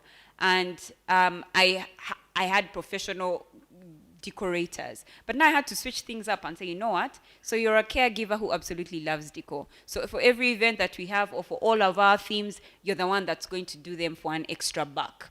Nice. Now she enjoys coming to work because she's just like, and then I found that she was even more active. So what's your theme for next month? Oh, so it's about fishes and you know, creatures that are under the sea. And then she goes thinking, and then I have to always keep bringing her back to say you have this general role first, right?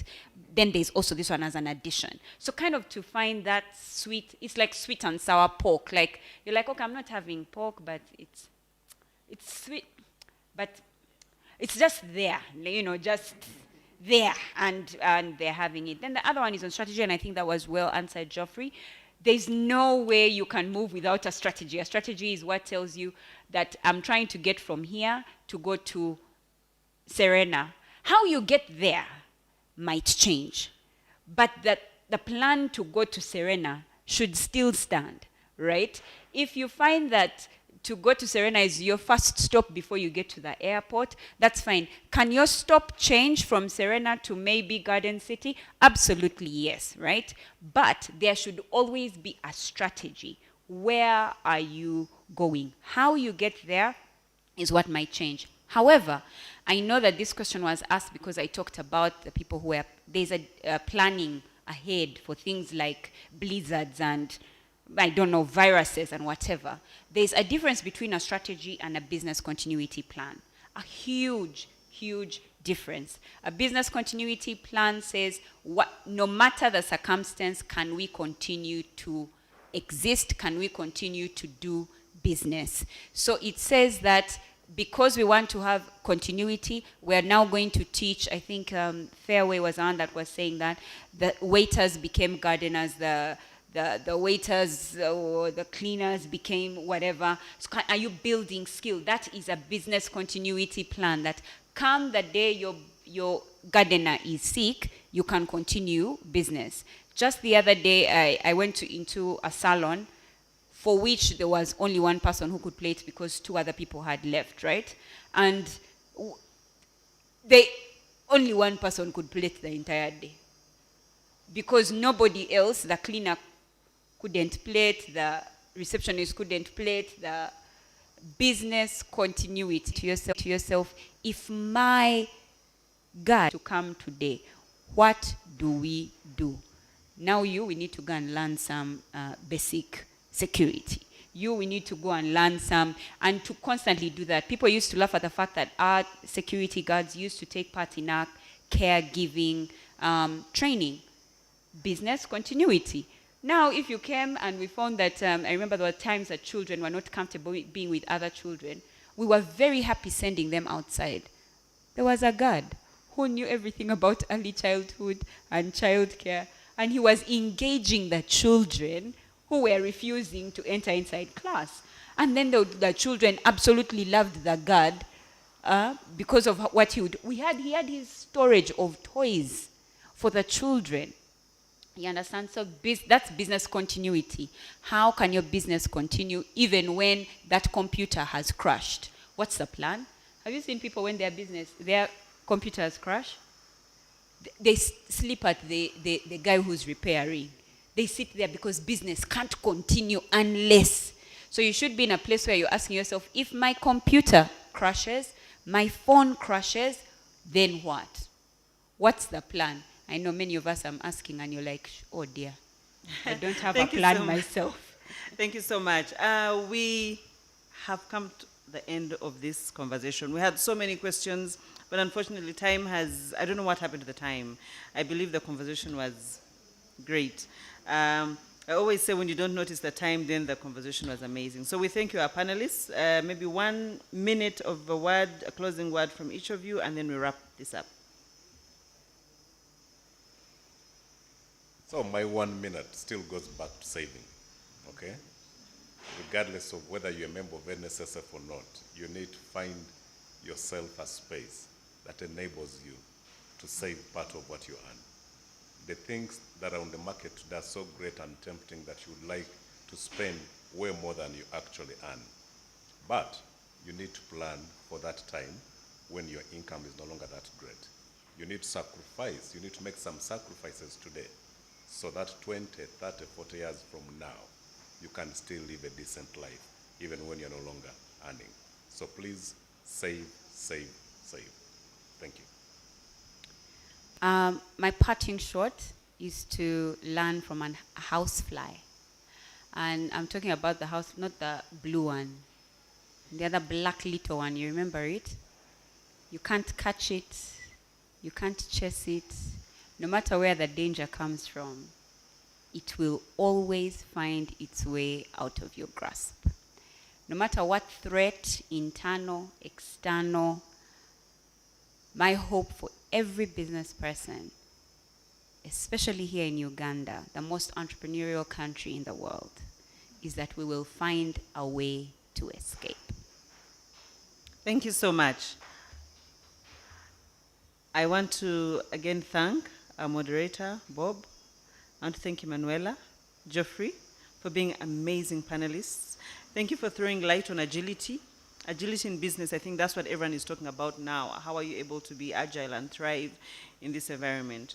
We thank NSSF for giving us an amazing space in which to express ourselves, especially in this entrepreneurship month. We thank Stanbic Business Incubator for giving us space in which to stand and to speak. We thank our audience, because without you, we are nothing. Without you, we would have this conversation and it would be without a purpose. So you give us a purpose, you give us the audience in which to speak. We want to say have a great day. Thank you for being part of us. And this broadcast will be live. The link will continue to be shared with you. And you continue to, listen to the information, digest it, and we hope that it will grow your business from one level to another. Thank you so much, and continue to be agile in your businesses. Have a great day.